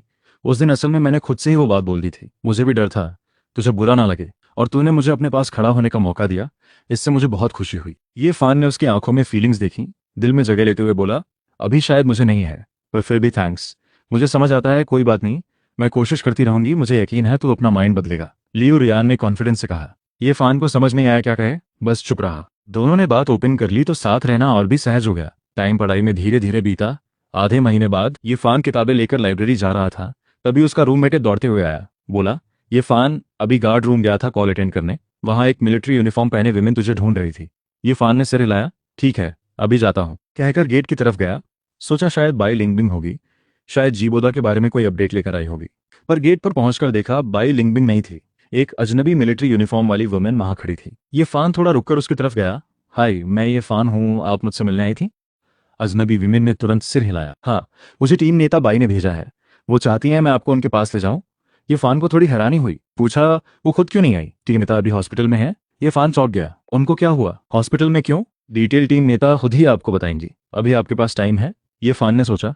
आगे कोई क्लास नहीं थी। सिर हिलाकर बोला, मैं आपके साथ हॉस्पिटल चलता हूँ, कहकर एक जीप में बैठ गया। 40 मिनट बाद वो अंडिंग हॉस्पिटल पहुंचे। ये फान ने दरवाजा खोलकर रूम में गया। देखा बाई लिंगबिंग बेड पर लेटी आराम कर रही थी। आहट सुनकर उसने आंखें खोली।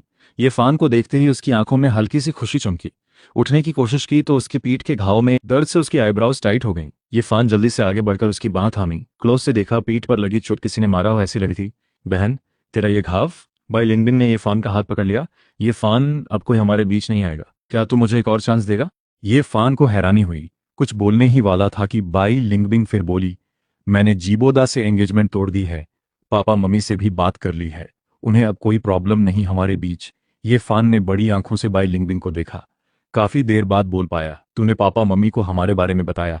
बाई लिंगबिंग ने ये फान का हाथ और कसकर पड़ा। मुझे पता है तुझे मेरे पहले वाले रिजेक्ट करने से दुख है, इसलिए मैंने सारा कॉन्सिक्वेंस खुद भुगता। बस चाहती हूँ तू मुझे माफ कर दे। ये फान, मैं तुझे सच में बहुत पसंद करती हूँ, इसलिए ये सारा घाव सच में मार खाकर आया है। ये फान बड़बड़ाया। दिमाग एक पल के लिए खाली सा हो गया। कभी उसने पूरी स्ट्रांग आवाज में उसे बताया था वो हमेशा उसकी बहन ही रहेगी। अगले ही पल उसने पेरेंट्स को सब बता दिया, और वो पहले ही लेट गो कर चुका था। अब उसकी लव की जरूरत नहीं थी। इसलिए बाई लिंगबिंग ने जो कुछ भी किया उससे ये फान को कोई खास इमोशन महसूस नहीं हुई, बस एक अजीब सी बेबसी और अंदर से एक गहरी उदासी उठाई। पिछले जन्म में वो खुद इसी तरह पेरेंट्स के सामने खड़ा हुआ था। नतीजा, घर से निकाल दिया गया, धिक्कारा गया। पर बाई लिंगबिंग के लिए हर कोई पीछे हट गया, यहां तक कि पूरी तरह उसे मौका भी दिया गया। इस बीच किसी ने भी उसकी ओपिनियन नहीं पूछी। इस पल उसे पूरी बॉडी में एक अजीब सी, बाई लिंगबिंग ने चुप, ये फान को देखते हुए दिल की खुशी धीरे धीरे बेचैनी में बदलते महसूस की। उसने सिर्फ उसे देखते हुए पूछा, ये फान तो खुश नहीं है? आगे हम। पर उसे ये फान ने बीच में रोक दिया। उसने अपनी फीलिंग्स को पूरी तरह चेहरे से हटा लिया था। ठंडी आवाज में पूछा, तूने उन्हें क्या बताया कि उन्होंने मुझे एक भी फोन नहीं किया? बाई लिंगबिंग ने पूरी बात डिटेल में बताई। असल में उस दिन बाई लिंगबिंग ने जीबोदा को चिंगडे गेट से खींचकर साउथ वेस्ट यूनिवर्सिटी वापस भेज दिया था। उसकी कंप्लेंट लेटर भी वहां पहुंच गई। वेरीफाई होने के बाद जीबोदा को साउथ वेस्ट यूनिवर्सिटी से निकाल दिया गया। ये बात फिंगयांग विलेज में सीधे फैल गई, यहां तक कि उसके पेरेंट्स भी ये फैमिली तक आ गए। बाई लिंगबिंग समय पर पहुंचकर सारी सच्चाई। जीबोदा कंप्लीटली टूट गया। सबके सामने बाई लिंगबिंग की तरफ इशारा करके बोला, बाई लिंगबिंग, तू कहेगी तेरी कोई सेल्फिशनेस नहीं है, मुझे स्केपगोट बनाकर सिर्फ अपने और ये फान के गंदे मैटर को छुपा रही है। चुप हो जीबोदा, अब इस मामले में असली गुनहगार कौन है ये तुझे अच्छे से पता है। बाई लिंगबिंग ने गुस्से में उसकी बात रोकी, और वैसे भी मेरे और ये फान के बीच जो भी हो वो हमारे परिवार का मैटर है, तुझे कोई मतलब नहीं, और तू अगर बोलेगा तो मुझे भी डर नहीं, मैं भी तेरे और तेरी सीनियर वाली बात खोल सकती हूँ। जीबोदा को बाई लिंगबिंग की वार्निंग वाली नजर से थोड़ी घबराहट हुई। उसे कहीं ये पता है, साउथ वेस्ट यूनिवर्सिटी में एक सीनियर गर्ल उसे पसंद करती थी, और बाई लिंगबिंग की तरफ से बार बार रिस्पॉन्ड न मिलने पर वो उस सीनियर के पास सांत्वना पाने चला जाता था। यहाँ तक कि कैपिटल जाने का टिकट भी उस सीनियर ने ही दिया था। आखिर में जीबोदा ज्यादा कुछ भी नहीं बोल पाया। कुछ ही देर बाद उसे फेंगयान विलेज से कई दिन की दूरी पर मेटरनल ग्रैंडमदर के घर भेज दिया गया। जीबोदा का मैटर सुलझाकर बाई लिंगबिंग ने पापा मम्मी को सब कह दिया। उस वक्त उसने घुटनों के बल बैठकर सब बताया। पापा मम्मी को हैरानी हुई। लिंगबिंग, ये क्या कर रही है? पापा मम्मी, मुझे आपसे कुछ कहना है, शायद आपको एक्सेप्ट करना मुश्किल हो, पर ये मेरा सच्चा दिल है। पापा मम्मी को हैरानी हुई। क्या बात है, बता। पापा मम्मी, सॉरी, मैंने आपके भरोसे को तोड़ा है। ये फान के लिए मेरी फीलिंग सिर्फ फैमिली वाली नहीं है, मैं उसे पसंद करती हूँ। एक सेंटेंस किसी बॉम्ब की तरह पापा मम्मी पर गिरा। इसके बाद क्या हुआ? आसानी से समझा जा सकता है। भाई लिंगबिंग को इतना पीटा गया कि उसकी त्वचा फट गई, यहाँ तक कि पूरी रात दिन घुटनों के बल बैठी रही। पर आखिर में पापा मम्मी ने कुछ ज्यादा नहीं कहा, बस उठने को कहा। बाई लिंगबिंग समझ गई। हालांकि उन्होंने एग्री नहीं किया, पर मना भी नहीं किया। ये सब सुनकर ये फान को समझ नहीं आया दिल में क्या फील हो रहा है। हालांकि बाई लिंगबिंग ने बहुत कुछ किया, फिर भी वो पीछे मुड़ना नहीं चाहता। उसने बाई लिंगबिंग की तरफ देखते हुए बोला, बहन, मैं भी तुझे एक स्टोरी बताता हूँ। बाई लिंगबिंग की आंखों में हल्की उलझन और उससे ज्यादा घबराहट दिखी। उसे लगा था अगर वो जीबोला को हैंडल कर ले और पेरेंट्स की अप्रूवल पा ले तो ये फान के दिल का दबाव खत्म हो जाएगा। वो जरूर खुश होकर उसके साथ फिर जुड़ जाएगा। पर शुरू से आखिर तक उसके चेहरे पर एक भी मुस्कान नहीं आई। बाई लिंगबिंग दिल में एक वार्निंग बेल बजने लगी। डर की खाई और चौड़ी होती गई। ये फान को बाई लिंगबिंग के रिस्पॉन्स का वेट नहीं था, वो खुद ही बोलता गया। वो अपने पिछले जन्म की पूरी कहानी सुना रहा था, कैसे पूरे दिल से कन्फेस किया था, फिर कैसे अकेला मृत्यु तक की हालत में आ गया। बताते बताते उसने आंखें बंद की, धीरे धीरे उमड़ती फीलिंग्स को दबाया। उसने बाई लिंगबिंग की तरफ शांत और सहज नजर से देखते हुए कहा, बहन, सॉरी, मैं तुझे पूरी तरह लेट गो कर चुका हूँ। आगे हम सिर्फ भाई बहन रहेंगे। बाई लिंगबिंग का दिल जैसे किसी बड़े हथौड़े से टूट गया, यहां तक कि उसके होंठ भी सफेद पड़ गए। ये फान, पहले मैं कंफ्यूज थी, अपनी फीलिंग्स को समझ नहीं पाई थी। मैं आगे बदलूंगी। हम दोबारा शुरुआत करें प्लीज। इस पल ये फान के दिल में हल्की सी उदासी हुई। अगर पिछले जन्म में बाई लिंगबिंग ने ये बात कही होती तो क्या वो उस भयंकर बुरी लाइफ से बच जाता? पिछले जन्म में बाई लिंगबिंग ने कभी उसे पसंद नहीं किया, अब कह रही है साथ रहना है। क्या यही इंसानी फितरत है? जो हाथ में नहीं आता उसी की चाह ज्यादा होती है। पर अगर सच में ऐसा है तो ये फान को खुद पिछले जन्म पर बहुत तरस आया। इस जन्म में तो वो पीछे बिल्कुल नहीं जाना चाहता। खैर, अब इन बातों से उसे कोई मतलब नहीं। अब जब आगे बढ़ने का डिसाइड कर लिया है तो पुरानी बातों में उलझने की कोई जरूरत नहीं। सोचकर ये फान ने बाई लिंगबिंग से कहा, तू आराम कर, मैं फिर मिलने आऊंगा, कहकर पलटकर जाने लगा। पर बाई लिंगबिंग ने रोक लिया। ये फान, सिर्फ एक स्टोरी की वजह से तू मुझे छोड़ देगा? ये फान थोड़ा झुककर आवाज में हल्की सी संकेत भरी बोला, अगर मैं कहूं ये कोई स्टोरी नहीं, ये मेरी खुद की पिछली लाइफ है तो? कहकर उसने बाई लिंगबिंग का हाथ धीरे से छुड़ाया। बाई लिंगबिंग ये फान की जाती हुई पीठ देखती रही। दिल में असहनीय दर्द उठा। सब कुछ इतना अच्छे से प्लान किया था, फिर भी आखिर में उसे खो दिया। उसे अफसोस नहीं मानना था, हार भी नहीं माननी थी। जब ये फान पहले इतना उसे पसंद करता था, अचानक कैसे पूरी तरह लेट गो कर सकता है? रही उस स्टोरी की बात, बाई लिंगबिंग को दिल में थोड़ी बेचैनी तो थी, पर वो अंधविश्वास पर भरोसा नहीं करती थी। अभी सबसे इंपॉर्टेंट बात है उसका घाव जल्दी ठीक करना। ये फान का दिल इतना सॉफ्ट है, अगर वो पूरे दिल से उसकी केयर करे तो वो जरूर उसका माइंड बदल सकती है। दूसरी तरफ हॉस्पिटल से निकलते ही ये फान सीधे स्कूल नहीं गया। उसे एक पब्लिक फोन बूथ मिला। उसने घर वालों को कॉल किया। इस बार कॉल पापा ने उठाया। दोनों काफी देर तक चुप रहे। आखिर ये फान ने ही बात शुरू की, पापा, आप और मम्मी कैसे हो? काफी देर बाद पापा की आवाज आई, तेरी मम्मी बीमार पड़ गई है, पर ज्यादा कुछ नहीं, टेंशन मत ले। ये फान को थोड़ी टाइटनेस महसूस हुई। उसे पता था बाई लिंगबिंग ने उन्हें सब बता दिया होगा। पेरेंट्स के लिए इतनी आसानी से एक्सेप्ट करना मुश्किल था, पर उसे समझ नहीं आया वो क्यों अग्री कर गए। फिर भी उसे अपनी बात साफ बतानी थी, पापा सॉरी, हमारे मैटर के बारे में। पर उससे पहले पापा ने बीच में रोक दिया, तुम दोनों का मैटर मैं और तेरी मम्मी अब उसमें कुछ नहीं कहेंगे। आगे चाहे वापस मत आना, कोई बात नहीं, हम अपना ख्याल खुद रख लेंगे। पापा की थकी हुई अनीजी आवाज सुनकर ये फान खुद को रोक नहीं पाया। पूछ बैठा, पापा मम्मी आप लोग क्यों मना नहीं कर रहे? पापा थोड़ी देर चुप रहे, फिर धीरे धीरे मुझे एक सीक्रेट बताया।